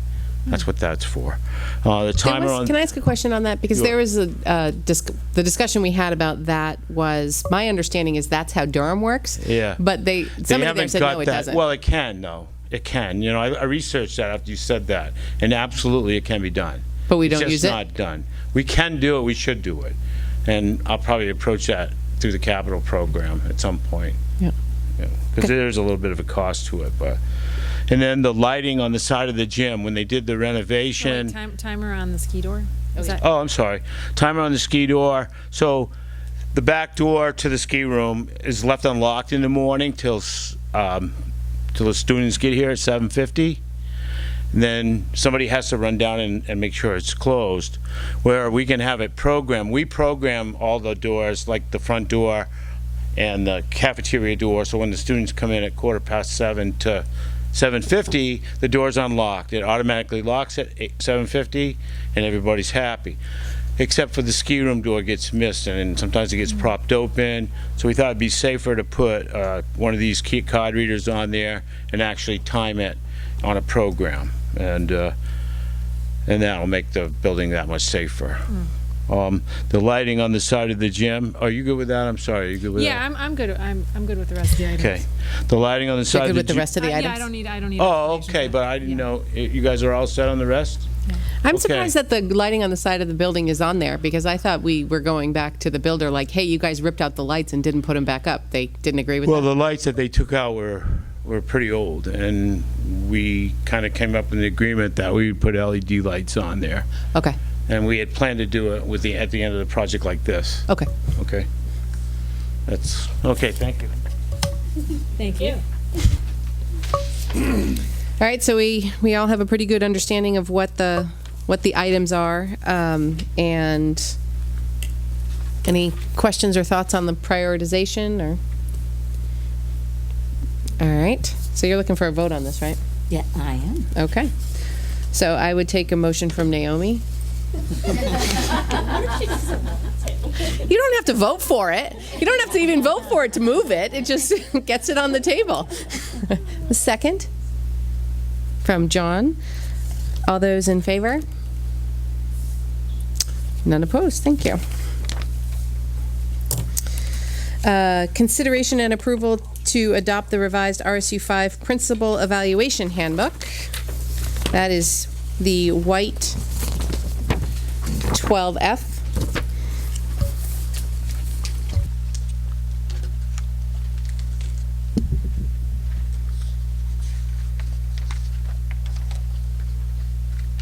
Okay. So the last time it was presented, the board gave feedback that all of the rubric pieces were fine, but there was a suggestion to go back and look at peer review and surveys. So those are the changes that you'll see in this document in purple. The blue is what was changed from prior. So if you start off on page 3, At the timeline, you'll see the 2 entries. September to June has the peer review, because that can be scheduled at any point during the year. And I think what I'll do is take you to the page where the narrative is on the peer review, so you can look at that at the same time. So if you flip to page 13. I'm sorry, when it printed, the page numbers are a little faded, but it's toward the end, and you'll find it underneath there's self-reflection on the top part, and then it's listed below that in purple. So just and there'll be a colon after peer review. I think that was missing. But principal accesses formative feedback through a self-selected peer review. The peer feedback is for professional growth purposes only. It's not calculated into the summative effectiveness rating. That's exactly parallel to what the educator handbook is. And it's just required that it's done, but not that it's not calculated. And a brief reflection will be included in each principal's e-portfolio, so they'll respond to that. So maybe that's the section we want to focus on. So the purpose of the peer review is this part of the evaluation process that then the superintendent has access to as well, or is this just a part of the process for the principals to assess one another, like a standalone part? Well, the reflection piece would be in their e-portfolio that the superintendent would have, right? Right, and they could respond in a variety of ways in their portfolio. They can just acknowledge that they have done that, or they could talk about it more in depth. It would be up to them. It's really more that they're actually doing that. It's just like the educators. It's the same thing. It could be that they're asking a teacher to come in and observe. A principal may ask another principal to look at data together. A teacher could do the same thing. So it's just the fact that they are reaching out to their colleagues to get some feedback, which they do all the time. We just didn't have it in this document. Formalized. I have a thought about that. Because it's also part of the evaluation process, I would like to see that it says that it's self-selected. I would prefer to see that be mutually selected by the principal and the superintendent. So let's just say, for example, you have a principal who really doesn't get along with one of the other principals. I know that's not the case, but it could happen, hypothetically.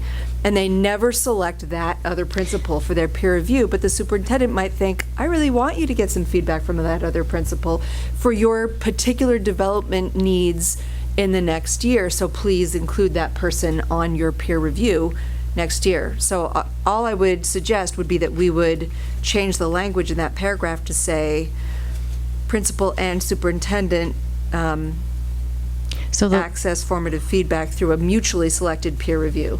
The law, Chapter 180, it really is up to the principal. It's up to, in the law, it's stated that it's up to the educator and the principal it's for their it's for their usefulness. That's to why get I asked if it was part of the, because if it's part of the evaluative process, that's what I would suggest. But if it's really just intended only for them, right, then I understand. And there's nothing to prevent if there were an issue that you could do that just as part of their evaluation, but not as part of their peer review. Right. Okay, so we'll move on to the survey part. All right, so if you go back to the page 3, you'll see by June 30th, we do have that they will conduct a survey based on goals. So we did meet again with the B team as well as the PEPG committee, or it's the steering committee, which is made up of teachers, administrators, and Candy sits on that. And so I would refer you to page 11. It's right at the end of the rubrics. And so, and it's underneath that indicator that we added called feedback, which we left in there. So we had lots of discussion at both of those meetings, and there was a strong feeling that the survey should be on meaningful goals that are individualized and targeted to a specific goal or target group. We talked about whether it should be anonymous or it should be not anonymous, and we ended on the evaluator and the principal will decide together on what data to collect and from whom and in what manner. So they would decide together whether it would be just the staff or the parents or a combination thereof, and whether it's anonymous or not, based on whatever the particular goal that the principal and superintendent decide. And then the last bullet, this was actually brought forward by the teachers because they felt strongly that this should be kept confidential, and it aligns with that policy GCOC, and that is the policy of evaluation of administrative staff. And in particular, letter E, it says results of all evaluations shall be kept in confidential personnel files maintained by the superintendent's office, and they really were focused on the word confidential, so that it's not shared beyond the two. So that's what we have for this evening for your consideration.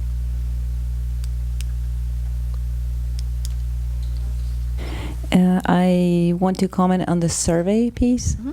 The part about it being confidential, I'm totally comfortable with. That makes absolute sense. However, the intent of the board in asking the policy, the committee to review this policy or manual and think about surveys was to specifically tie the surveys to all of the rubrics, the Marshall rubrics here.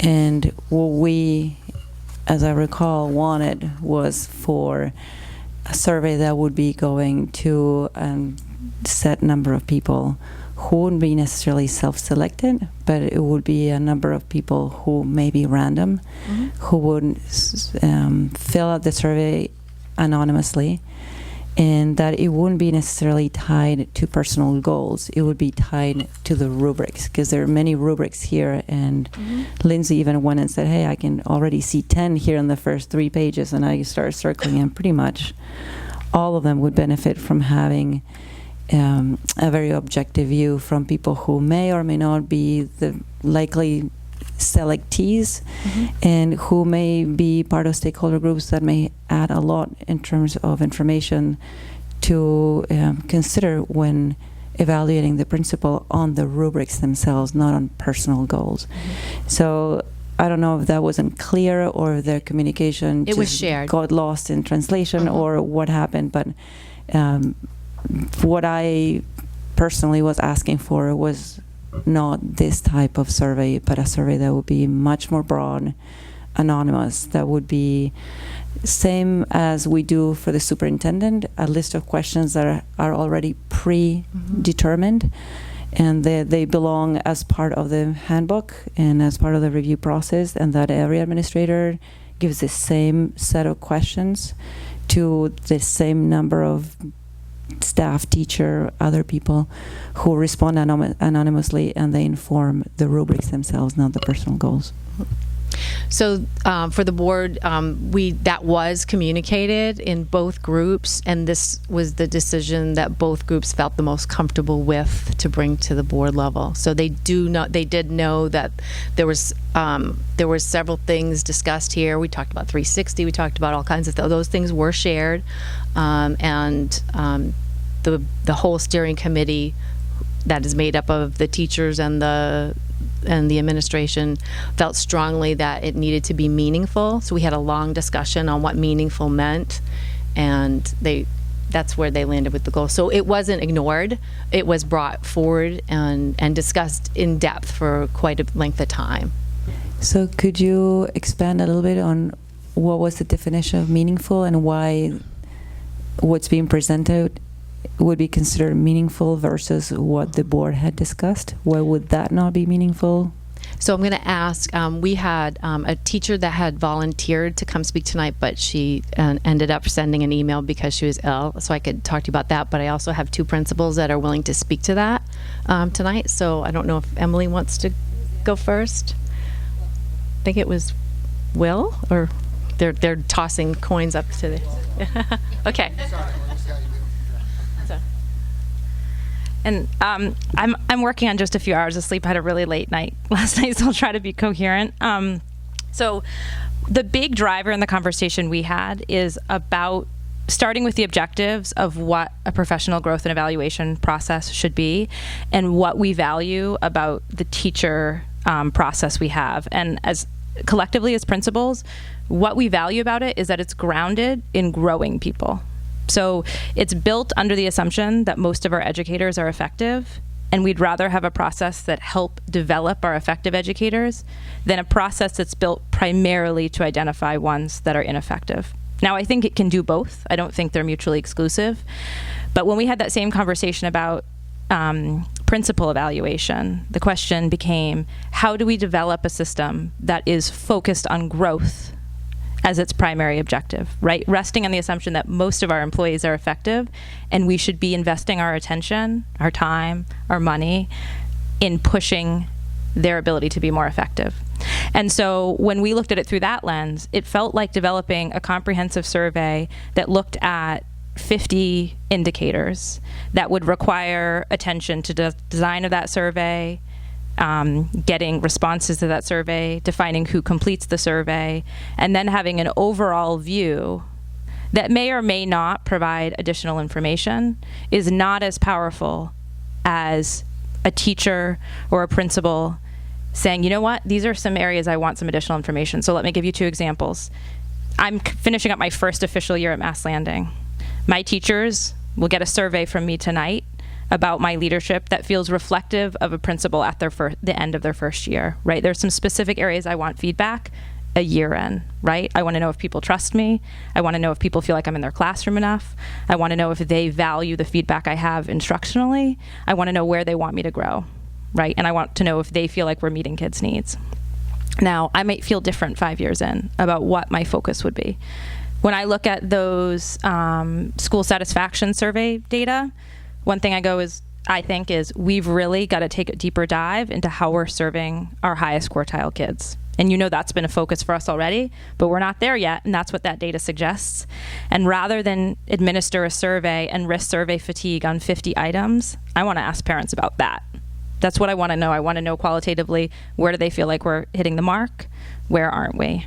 And to me, there's finite resources. There's finite time. We can only stay up so late. You all know you're in the same boat. And so anything we do that pulls attention away from growth in an attempt to try to get a view of every piece, I think we're risking growth. I really do. And I think it becomes more an evaluation process that's either about true, are you effective or ineffective, or about rating people against one another than about really thinking how we can push people we have to be even better at what they're doing. So. You have a question? Oh, question. Yeah.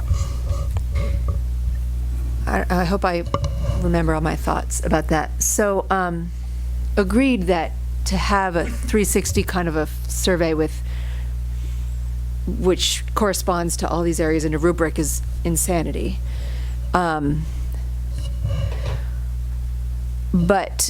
360-degree review processes and forms can be designed to provide very meaningful feedback like you just described. And I don't think any of us here on the board would want anything other than that.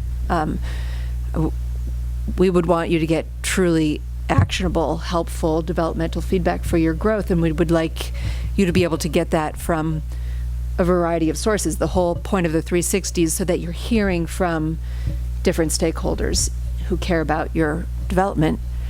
And I agree that the team that we have now are amazing, but we have had troublesome leaders in the past, and hopefully we never will again, but it's possible. We're all human, and sometimes we do need to point out, there does need to be a process that does point out an area where development does have to occur. So the other reason that I brought this up when we spoke last time is that I'm a little concerned that if all of our development for the principals is all self-designed, it won't necessarily get, first of all, it may not be consistently applied for every leader, and that's unfair. and it may not always get to the things that need to be gotten to. So I hope that was clear, but those, yes, I feel like we can meet in the middle somewhere. And I think we have. So there are a couple thoughts. I was really transparent. This same point came up actually in our committee meeting. And I said, I wasn't a resident of Freeport when this happened, but I was aware as a resident and a teacher in another local high school of an incompetent administrator in this district. It didn't take a complex evaluation system to know when somebody was ineffective. And now the question might be, how do you remove somebody when they're ineffective, right? But I don't think when we have folks who have been ineffective in the role, there's any lack of understanding in this community about that. And maybe that's an assumption, so I think that's a different conversation. I do think actually we have a lot of common values with this, and it isn't just a principal designing their evaluation. It's a principal in collaboration with the superintendent in the very same way that a teacher, when I sit down with a teacher at 8 o'clock tomorrow morning and we're going through the rubric, together we're collaborating on areas that we're seeing signs of success and areas for development. And sometimes some teachers need more push from me than others, right? Some are going there on their own. Some I'm saying, I really think we need to dig deeper here. But my hesitancy is anything we ask teachers, administrators, board members, superintendents to do is attention that's pulled from somewhere else. And so I think if we're going to commit to something existing, we need to feel like it truly provides value in the most efficient way possible. And I think when I read what was presented tonight, I think it does exactly what Maddie's asking. I think it's seeking feedback from someone other than Becky, right? So everyone will have some sort of survey data, whether it's teachers or parents or whoever you deem is appropriate.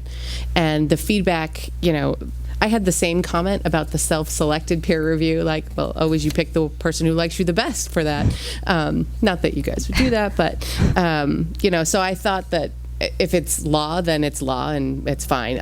If it were up to our choice, I think I like the mutually agreed upon. But for this, I think, having Becky involved, and one of her primary jobs is to evaluate and mentor these administrators. And I think her involvement in that creation of what the survey looks like for each of them helps speak to your concerns about making sure it's not just sort of myopic on what they think they need development on.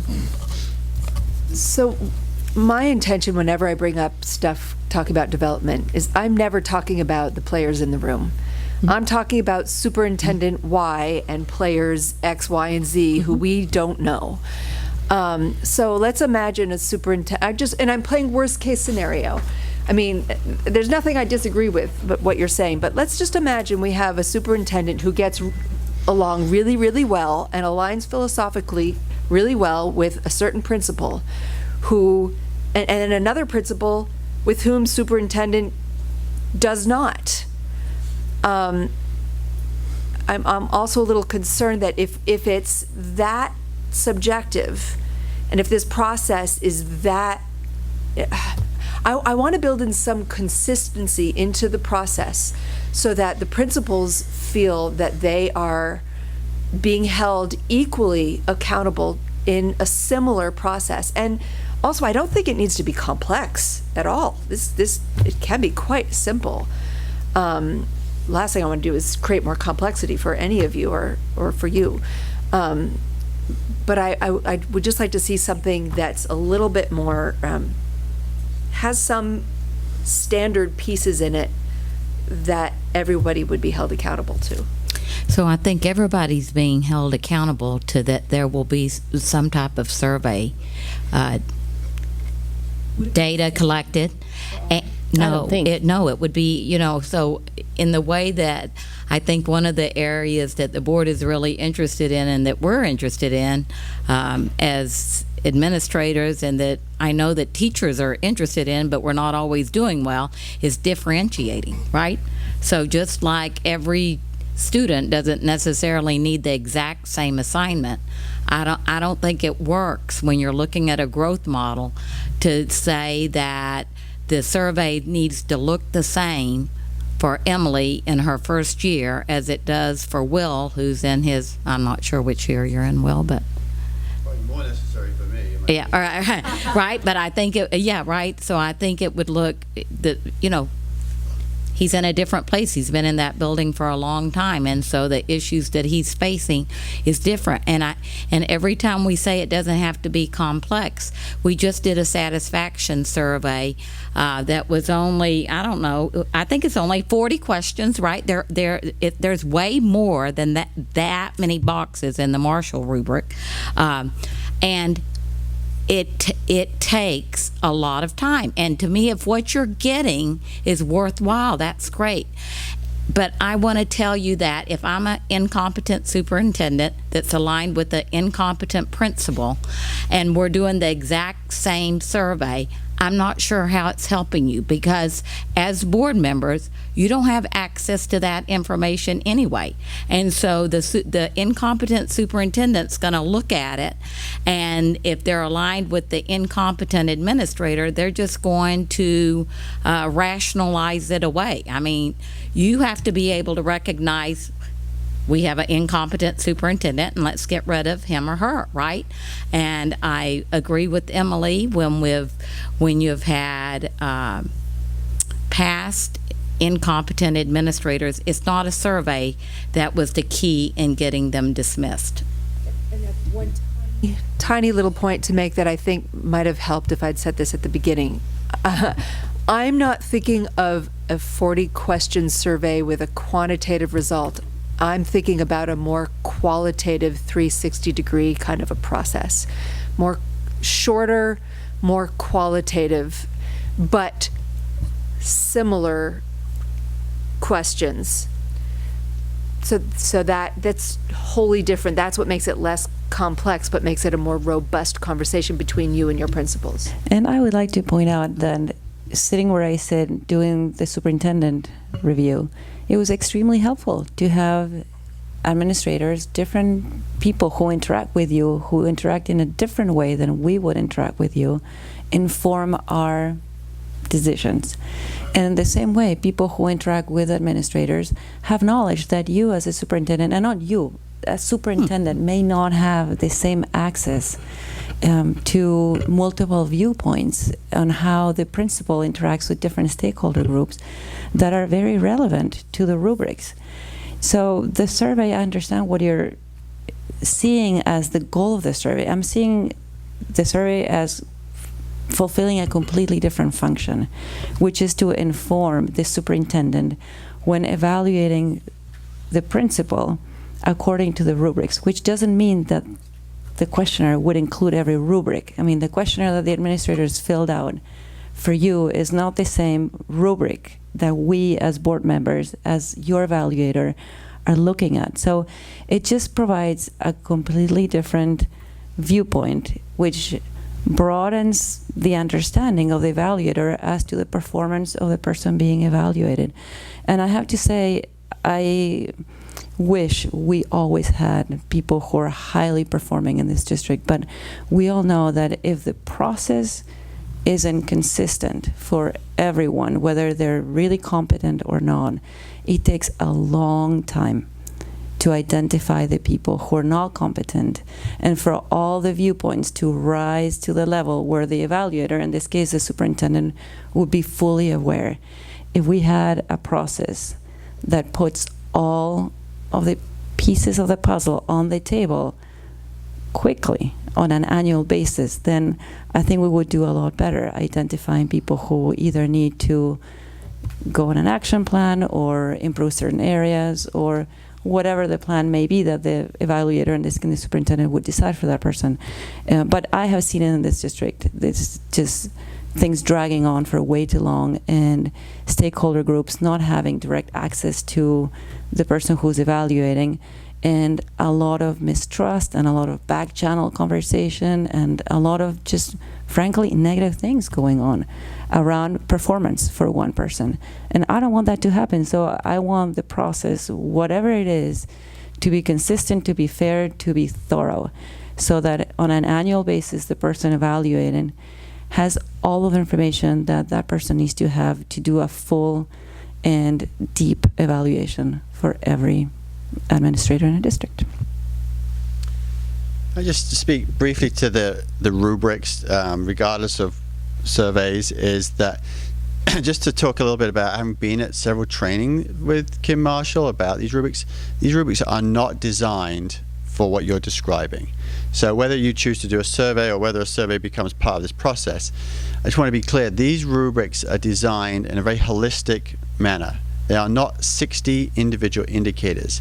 There are 6 domains, of which there's a number of indicators within a domain, and they're really designed initially for teachers. And the idea of it is that rather than sit down and observe one long sort of observation, that somebody passing through doing mini observations will be looking at these sort of more broader holistic views of the domains. So whilst an individual in the model that's being proposed may certainly be zooming in on one grid square, this is an area of need, that may well be the sort of source or driving factor in whatever gathering of information or surveying of information would be relevant.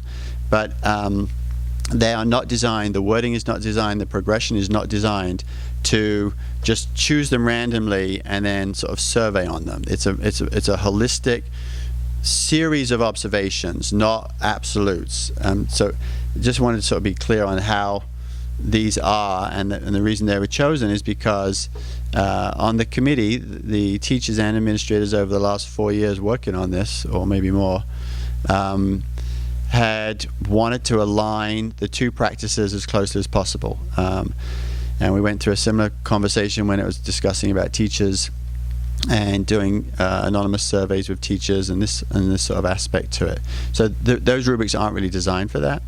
And just to give you a context, I know that Emily was just sharing a survey that she is about to use with her staff. A year ago, we did a survey of staff and of students, of staff and of parents, and then we met with 2nd grade, 4th grade, 6th grade, and 8th grade students, really around 2 questions. And when Becky says, Becky and I would have, Emily and I would have different needs, the focus for us is like, are we getting stale? Are we getting stagnant? And we were really looking at 2 questions. What is something we do well, and what is something that you feel that we should change at our school? What is something that needs to be added at our school? And we looked at it across those collective lenses. And obviously some 2nd graders thought a dessert bar was the most important thing we had. But so it's in context, and with the children, we sit and actually meet and talk with them. And then with the adults, they submit a survey.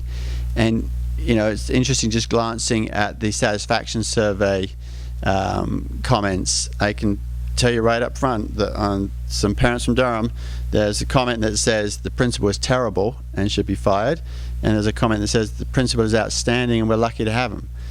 Now, with this anonymous piece, it's hard to know which one was my mom, and yeah, and now I don't know which one it was. But there is a context, obviously, too, right? And so that's where having it tailored around a specific need is more helpful. So let's just say that our focus was on a concern about parents in primary age children and academic demands being placed upon them, right? That sometimes comes up. So at that point, we want to focus in on that and get information from parents of primary age children and primary age children and teachers of primary age children. And randomly selecting anonymous surveys, whilst it might be a broader annual look, doesn't really tie in, I think, with what Emily's suggesting, which is the work we're doing in this context is really trying to be focused around needs and areas that we're identifying. So, so I guess I'll just stop on that piece, but I wanted to really stress about the Marshall rubrics. Yeah, and I'd like to respond. Sure. Just to clarify where I'm coming from. I'm not saying that you shouldn't have that self-selected group for personal growth, that you send out survey questions to whoever you want in whichever way you do it. That has a lot of value. So I'm not saying replace that with this other survey.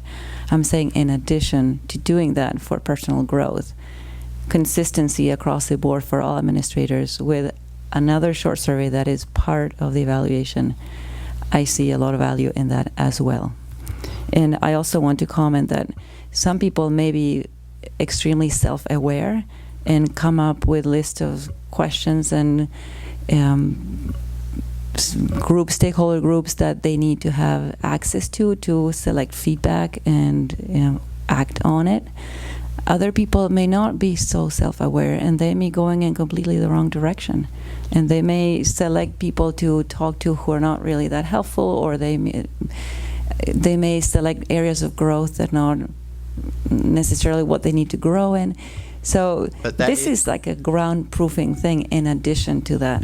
And I hear what you're saying, Betty, but I feel like there's a real parallel to what our job is as administrators with teachers. Teachers could choose a goal that we don't think is valid or is the most important, and yet as part of our annual process with teachers and throughout the year, in the same way that Superintendent Foley meets with us on a regular basis as individuals as well as collectively, those conversations take place. And so, there's no question that for a teacher goal, if there's a real concern on the administration's part, and they're choosing to just have a goal around an area that's already a strength, but we're saying, actually, no, this is a higher need, that is how those goals are informed. And those often do zoom in, as I mentioned, on maybe just one square within a domain, not a whole broad piece. It's like, this is going to have to be the goal. And then in that regard and in that conversation is how are we going to determine whether that's improved or not, and what do we need to do to support you in reaching it? So there isn't this sort of blind sense of like, I hope they pick the right one, or I hope they understand. It's really pretty explicit. And I think that if there's that concern that you raise, Maddie, as well, and collectively, that maybe part of that is more in terms of what do the conversations look like in terms of the superintendent principal, or as it is with the principal teacher. But it's, we have pretty specific goals, and Becky checking in with us regularly on how we're progressing with those. The emphasis on regularly came out a little harsher than I meant there. In a very helpful way, of course. But on those specific goals, and but then equally, I would just share with you, in case you're not aware, there is obviously processes in place. If parents have called with concerns, Becky informs, I can't speak to the others, maybe they don't get them, but if Becky has, if parents call with concerns, it's very explicit. This is what's going on. This is the concern. If there are situations where we need to meet collectively with a parent, or the specific steps need to be made, it's very clearly made aware, and that has to be addressed. In the same way that if there's teacher concerns, sometimes that would obviously there's a grievance process, but if it doesn't get to that level, the association has a pretty clear process by which they talk to the superintendent on a regular basis, and the superintendent talks to me on a basis if that comes up, to say, hey, this is a concern, what's going on here? And then it's not just like, okay, then there's a specific step about what we do. Now, I know you're saying this isn't necessarily about current practices, but I think what I would maybe ask is, I think what we're trying to look at is, what are strengths of current practices that support the model the people we currently have? And, what within those current practices maybe need to be made more specific or clarified. And so it's not a fear of feedback. It really does come back to this sense of like, if we're trying to solve a problem we don't currently have, but we're concerned about the potential for it because either we had it previously or we may have it again, then this is the time to not necessarily burden the system with a process, but let's look at the strengths we do have and how do we articulate those as being our expected practices. I'm going to step away from the microphone because I'll stand here and chat with you all night. Yeah. I understand. I'm hearing from you that you believe the rigor is there, and that's what I want. I want the rigor to be there, because if it's not, and we do lose Becky as a superintendent, we get another superintendent, and there's no rigor in the system, and things fall apart, it takes a long time for us as a board to understand that there's a problem, and we may not know where the problem lies. Is it with the superintendent? Is it with the building administrator? Is it with the process? So, I mean, that's our job as a school board, is to make sure that there's rigor in the process so it doesn't get to that situation. Well, then we have to redo this whole process, and then it's 3 years before we're addressing any particular need. Okay. I just want to say one thing quick about surveys. We have in the past, when there have been issues, the superintendents have required surveys of certain administrators to become, when they need to become evaluative, they have used that as part of it. But that's part of the same thing we do with teachers. If we need to do a survey with a certain teacher on a certain thing, it will be, this is what has to happen because we need it for the evaluated moving forward. So there's also that flexibility in there when there is, you know, an action plan or something else needed more specific in there. And it has been used in the past, even when surveys weren't anywhere in the language. That was still used by superintendents. Kate. I have a question for Dr. Foley. This is the Principal Evaluation Handbook. How does this play? Is this all you do in evaluating your principals? Sounds is this all minimalistic. You look all of this? it? Well, Is it that's not what I enough? heard, because that's not what I heard. No, I mean, Will saying, because it sounds like you're taking feedback from all sorts of different stakeholders all throughout the year. It's just not written on this piece of paper. And what I'm hearing folks on the board say is they kind of want something more formal, saying, you know, what feedback and what stakeholders that feedback comes from goes into your overarching evaluation of the administrators. so one of the things that multiple people, I think most recently it was this week that I said in a math meeting, because one of the math coaches said something about, well, this isn't evaluative. And I said, everything is evaluative, right? So you're evaluating me right now. I'm evaluating Will the way he said regularly, you know. You know, well, yeah. You know. And so everything, every action that we do, every phone call that I get from people or comments, I mean, you know, I do make the principals or the other administrators aware of that. So this is kind of the formal document around, you know, what are we, you know, what rubrics are we using once a year.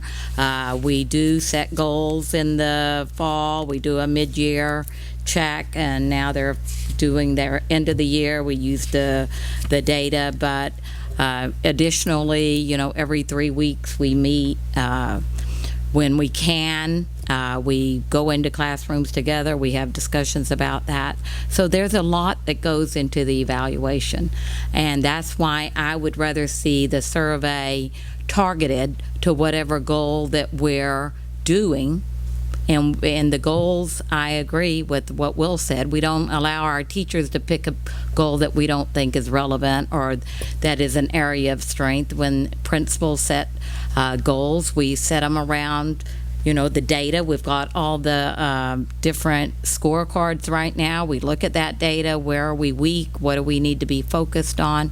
And to me, where the survey is going to be most helpful, and it needs to be helpful to me. You know, I understand that the board is trying to protect the process of when we have a bad a bad administrator, how can we get rid of them more quickly? But I'm not sure that survey is going to do that.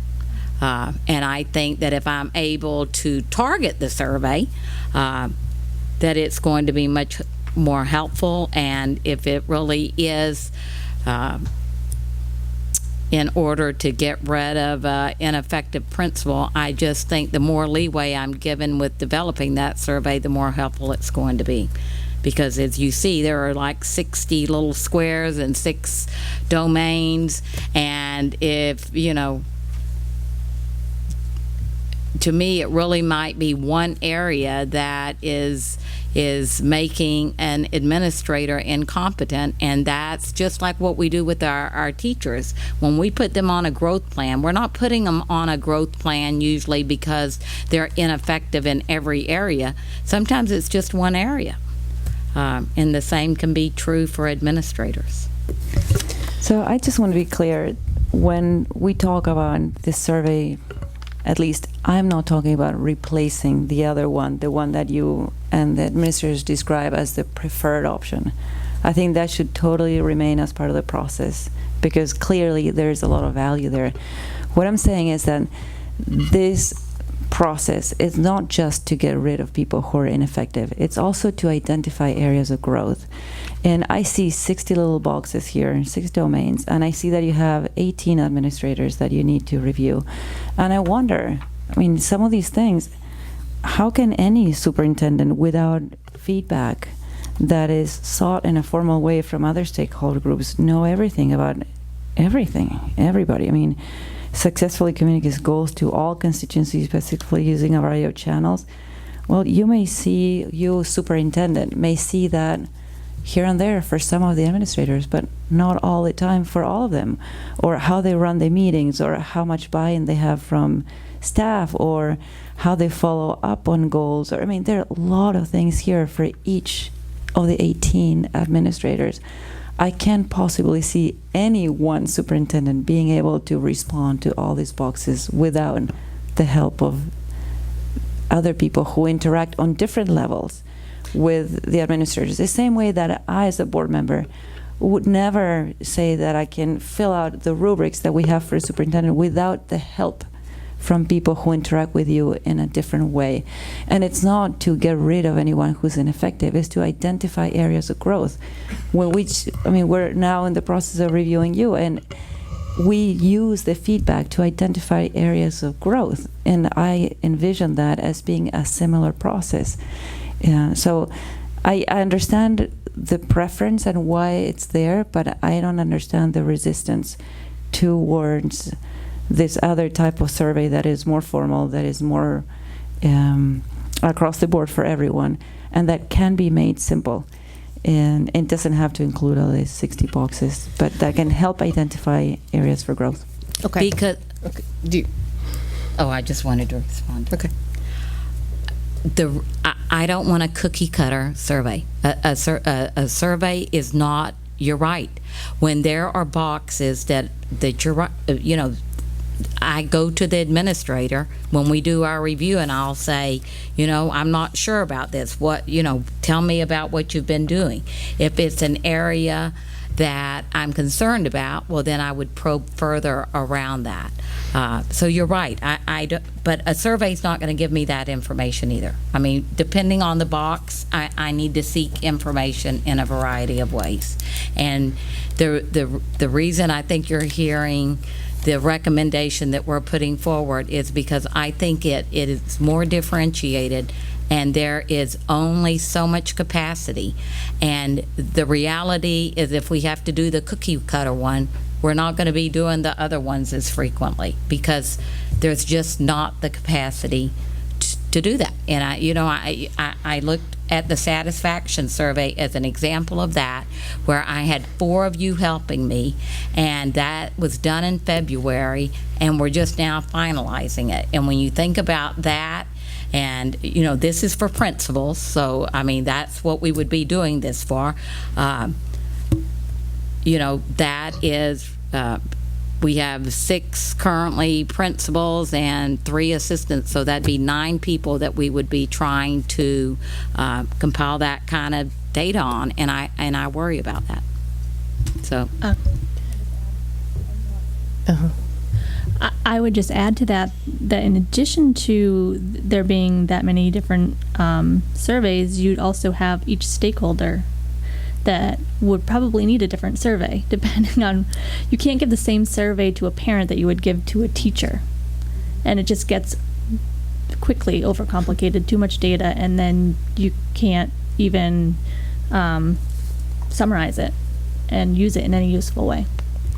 I think I appreciate that you guys took the feedback from the last meeting about wanting to see some more aspects of a 360, the addition of formally having the peer review, the addition of a survey that's decided on not just by you, but also with Becky's input. And I hear you in that we don't want to create work for work's sake. In the hopes that it might provide some glimmers of inspiration for Becky if she doesn't feel like she needs it, right? We felt like we needed it as a board. There were things we couldn't speak to, so we sought that out via our survey. If Becky feels like she can get the information she needs by individualized surveys with each of them, I'm okay with that.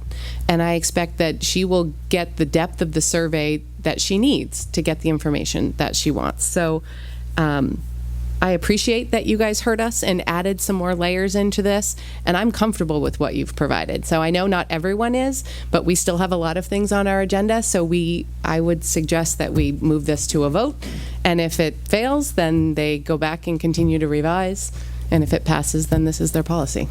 Yeah, and I just want to make one comment before we vote. This is not about Becky being able to get the information she needs. This is about any superintendent in any point in time who may or may not have Becky's ability to get what she needs. We want the process to give that superintendent the tools to perform in the role of evaluator, whether it's her with whatever she prefers to use or someone else. So this is a document that will outlive Becky and everyone else in this room. And I just want to take it as such. I agree. And I think we would typically be hiring heads of our district that would reach out if they needed support and more information. So, Lindsay. I understand you want to vote, but I'm feeling like I need an answer to a question before I vote. Oh, sorry. I've heard everything everyone said. What I haven't heard from the superintendent or principals is how the perspective of people other than the superintendent and the person being evaluated are part of the evaluation process. I think it doesn't say that it's for, it's So not it's not part of the summative. They don't get like a vote on the score. Right, they don't get to say you're a 4 and it's weighted 20% and Becky's weighted 80%. It helps inform Becky's decision, is my understanding. No. Is that not what you're saying? No. Okay. So say you have a principal and say you have teachers who have strong feelings about a principal who don't go to a board member. Well, staff doesn't go to board members. Their only channel is to go to the superintendent and talk about in a private meeting their issues that they may be having, and they don't, and there's no, so I guess like right now the only way for the superintendent to have input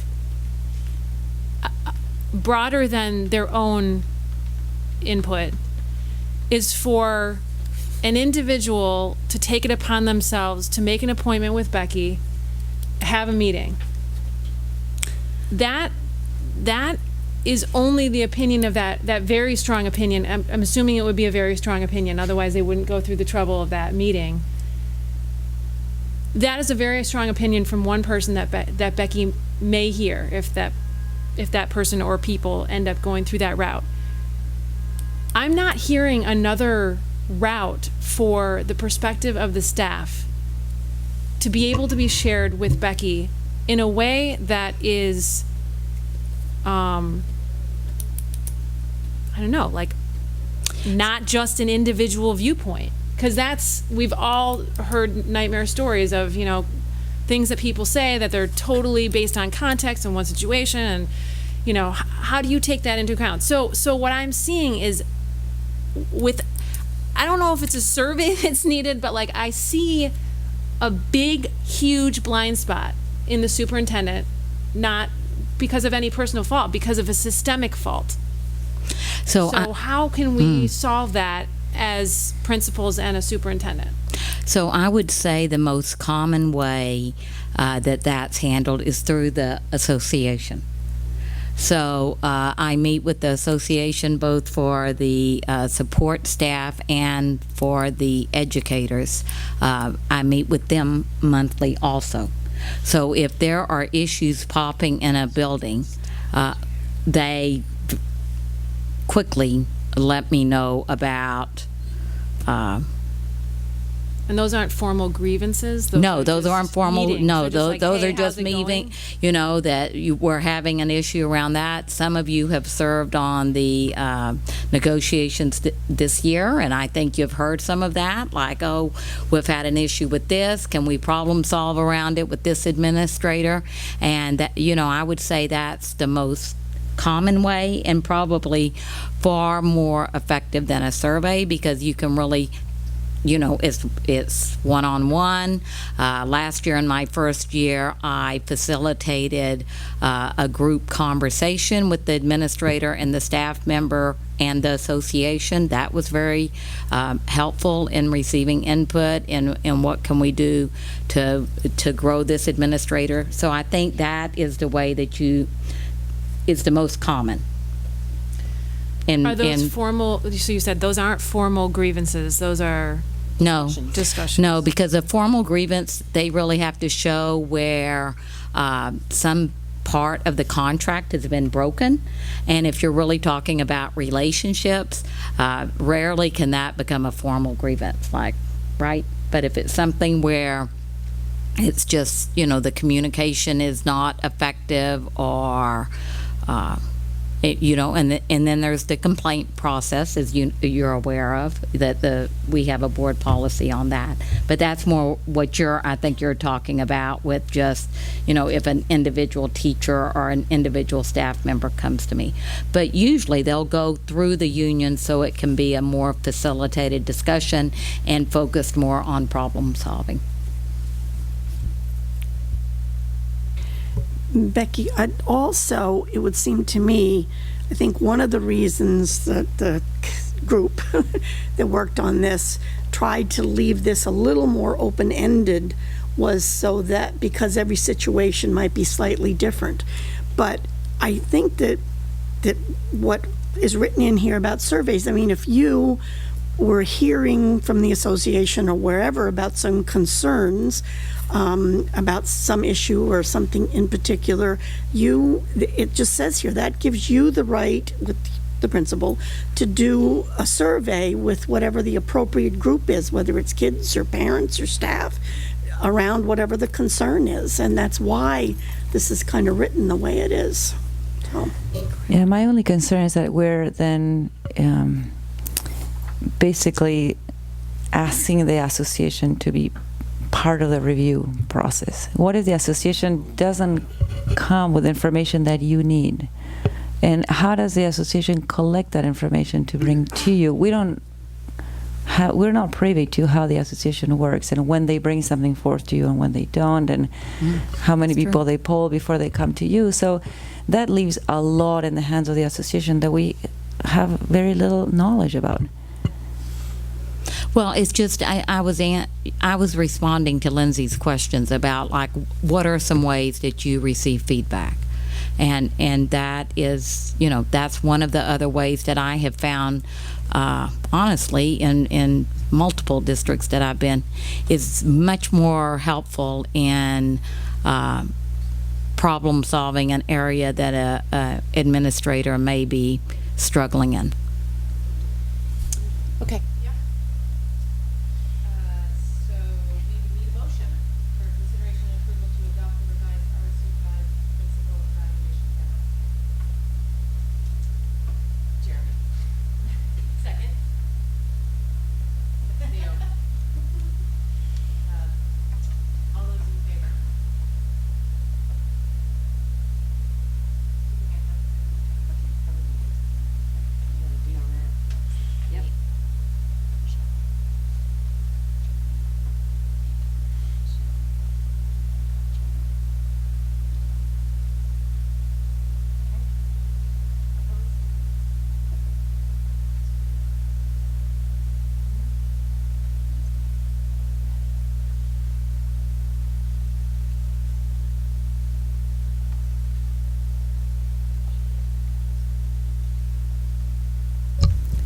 So that motion carries. I was waiting for you to give me the official nod, but based on my math skills, I'm going to go with carried. Okay. 12G, consideration and approval to enter into the interlocal agreement for the Greater Sebago Education Alliance Regional Service Center.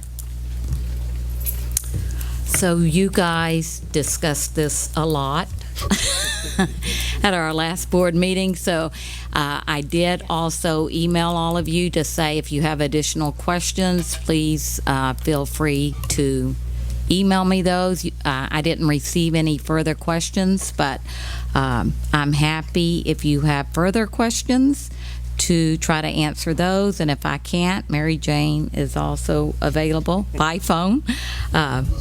If you ask me something that I cannot answer.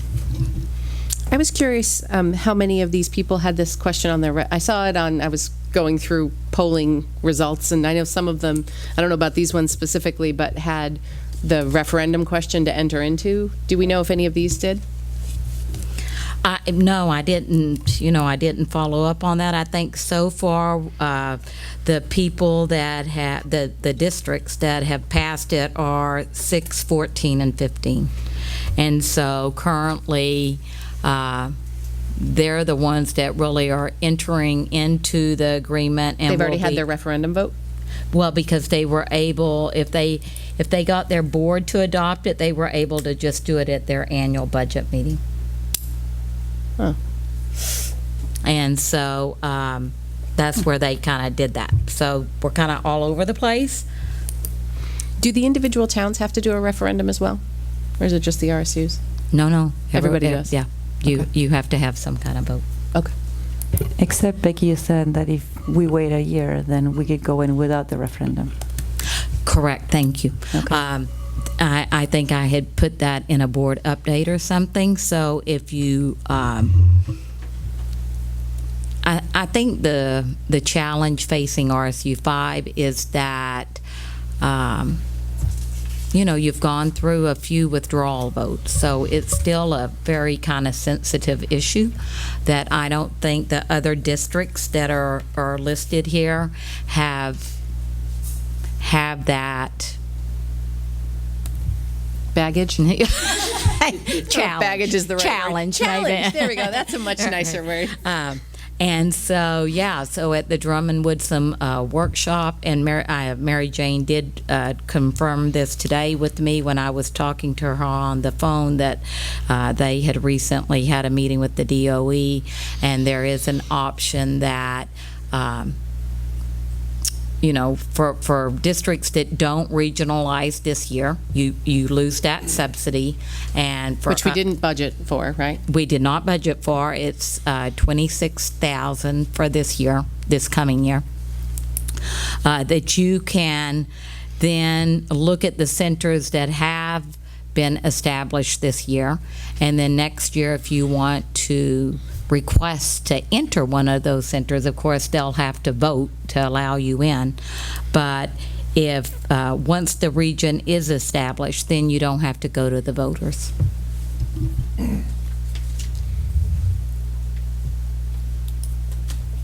Any thoughts, questions? Ready to Valley? So I would rather wait for a year. I like that possibility of just taking the year, see how it goes, observe from afar. If we see something we really like that we can take advantage of, we can be a service recipient, as described in the memorandum, where we can join for services that we want on an as-needed basis. And then once we see how the regional centers are working, we can join, and we don't have to have the referendum vote.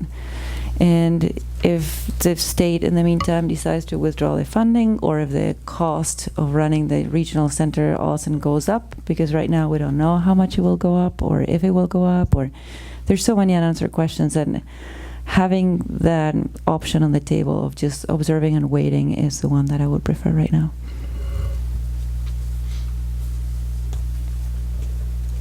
I think I agree with that. My only concern is that if everybody takes the wait and see approach, it's almost bound to fail because they won't have the critical mass to make it work. If you don't have enough people to get that buying power, if you don't have enough, one of the benefits about the professional development is there's, I don't know why they're not numbered. How many are there? A through K, districts. So there's likely to be something that everybody could do a piece of, right? When you've only got 3 that say yes, it makes it tougher. There are some economies of scale being bigger. I think we do have that challenge of, the concept of if we wanted to get out, could we get out? The awful word of withdrawal and all of that. I hope they would understand that and be okay with why we wanted to take the wait and see approach. But I could see, the towns that are willing to take the risk being a little touchy about that a year from now when you're like, okay, you did all the work, you set it up, we want in. I hope that adding more towns only adds more value to the regional center as a whole, because that's the point of them. But I see that as a potential risk, but I do still think for RSU 5, that's the right way to go. Yeah, I think they would likely be happy to have more members later on. If they can get enough to at least get it started. Right, and I also wanted to add that if everyone else says no, and there are only 3 plus us that are 4, then the benefit of joining isn't really there for us either. Mm-hmm. So there's a risk in joining without knowing how many others are joining as well. Yeah. Jeremy? I just think we need to take a slightly bigger picture look at this. So we have a state with a very small population. So the opportunity to have a collaboration like this makes a lot of sense out there. And I just think it's fiscally irresponsible to our constituents to turn down $26,000 for what? So we can say, we're not going to be worried about a withdrawal vote, when there very clearly is the ability to go dormant in this agreement. So I just don't know why we're turning away $26,000 for what? What are we losing if we give it a shot? Well, the way I look at it is that the cost could rise. We don't know how much they will rise, and we may be bound if the other members don't allow us to withdraw later on when we want to, if we want to. So if the costs go up high and the $27,000 is not really worth the cost of what it may go to, and we don't have the decision-making power of leaving, then that could be a risk too. It could cost we could go money. Dormant on But letter D. Right, you can go dormant where you would incur no cost. Yeah, but there's always, if there's always ways of adjusting an agreement, right? So you have a supermajority that says, you know what, we don't allow people to go dormant anymore, and you can't withdraw. There's ways of, I know we don't want to sort of be scared and not take a risk if it's the right thing to do. And I'm also thinking ahead of trying to educate everybody on a referendum question on this. And I think that might be challenging as well. I think we might have a better case if we can show some history and show some benefit on why we're taking it. But that's just my. So. Any other questions, thoughts? We could take a motion. Did I read it already? Consideration and approval to enter into an interlocal agreement for the Greater Sebago Education Alliance Regional Service Center. Naomi? Kate? All those in favor?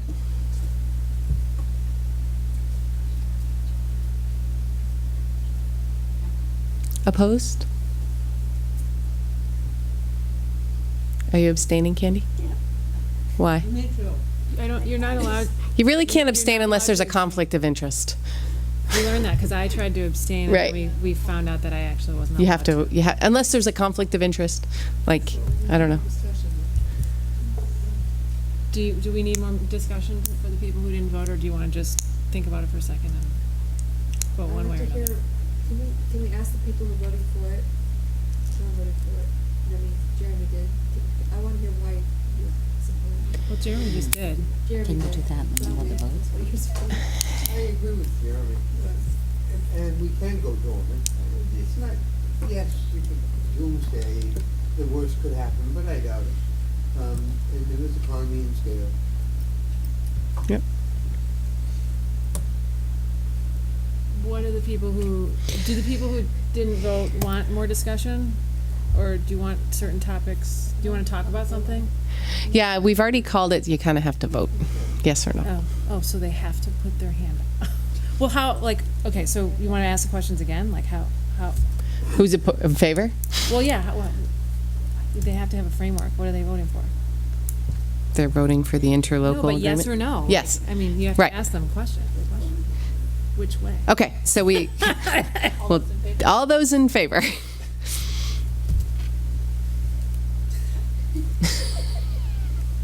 Jennifer, she's. Do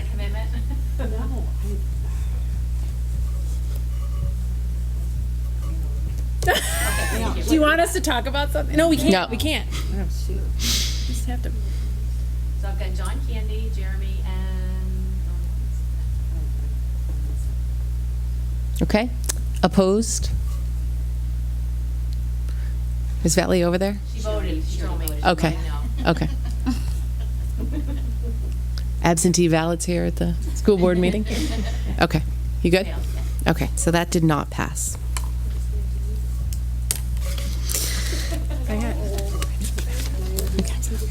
Okay, so new business, we've finally gotten through old business. Consideration and approval to authorize the superintendent to hire staff between June 14th, tomorrow, and the first board meeting in September 2018. Naomi, Lindsay, all those in favor? None opposed? Organizational business to take effect July 1st, 2018. One of the things we didn't mention was Naomi, her term is up at the end of June, so we will have a new board member in July from Pownell based on yesterday's vote. So they'll take effect July 1st as well. It just occurred to me under organizational business we did mention that. Consideration of action to appoint a chair for the RSU number 5 Board of Directors. Jennifer. Sure.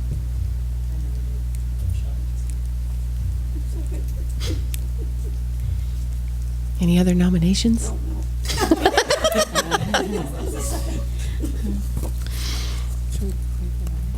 She's here. Oh. Do you have any nominations for? You good? Yes, I would like to nominate Michelle for chair and Lindsay for vice. Anyone nominated already? Yeah. Okay. So we do them separately. We don't have to run as a card or anything. Can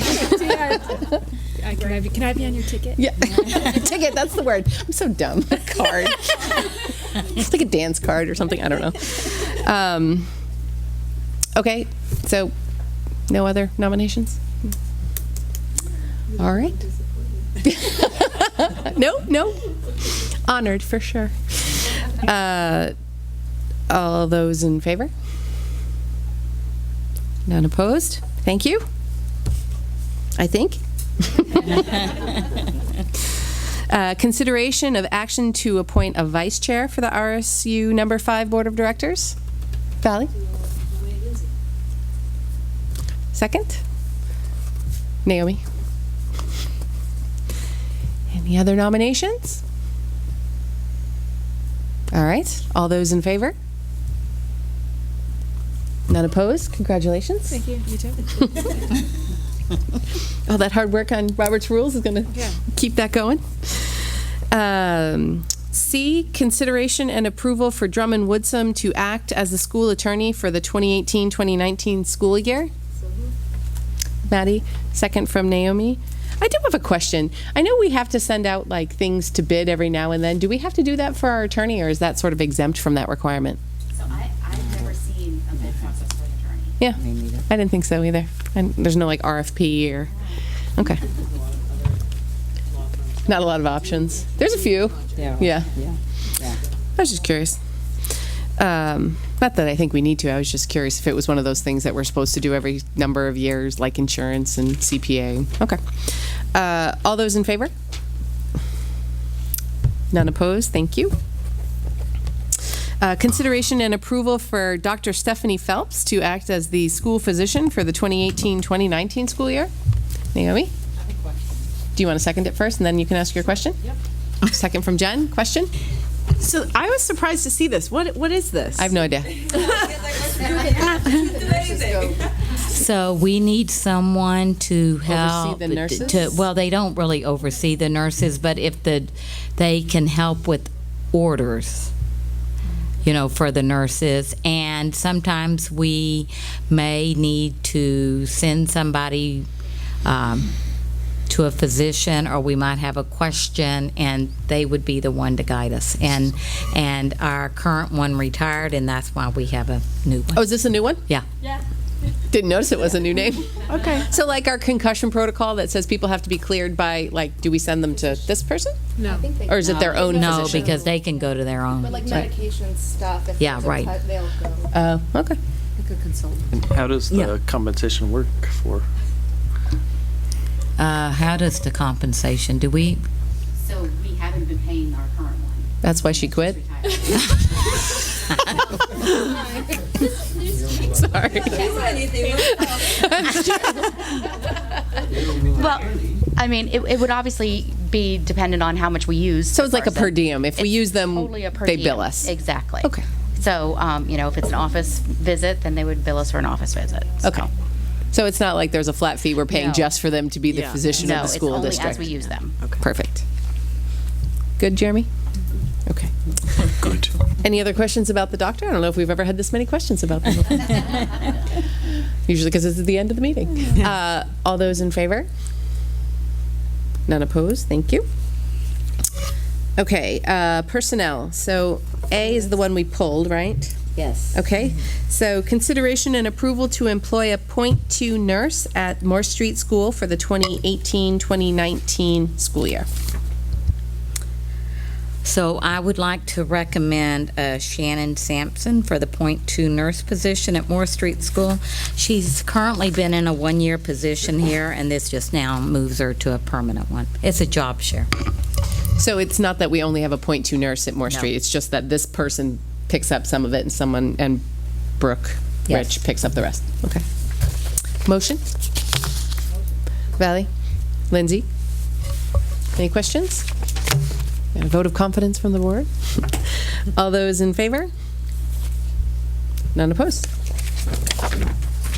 Okay. Public comment?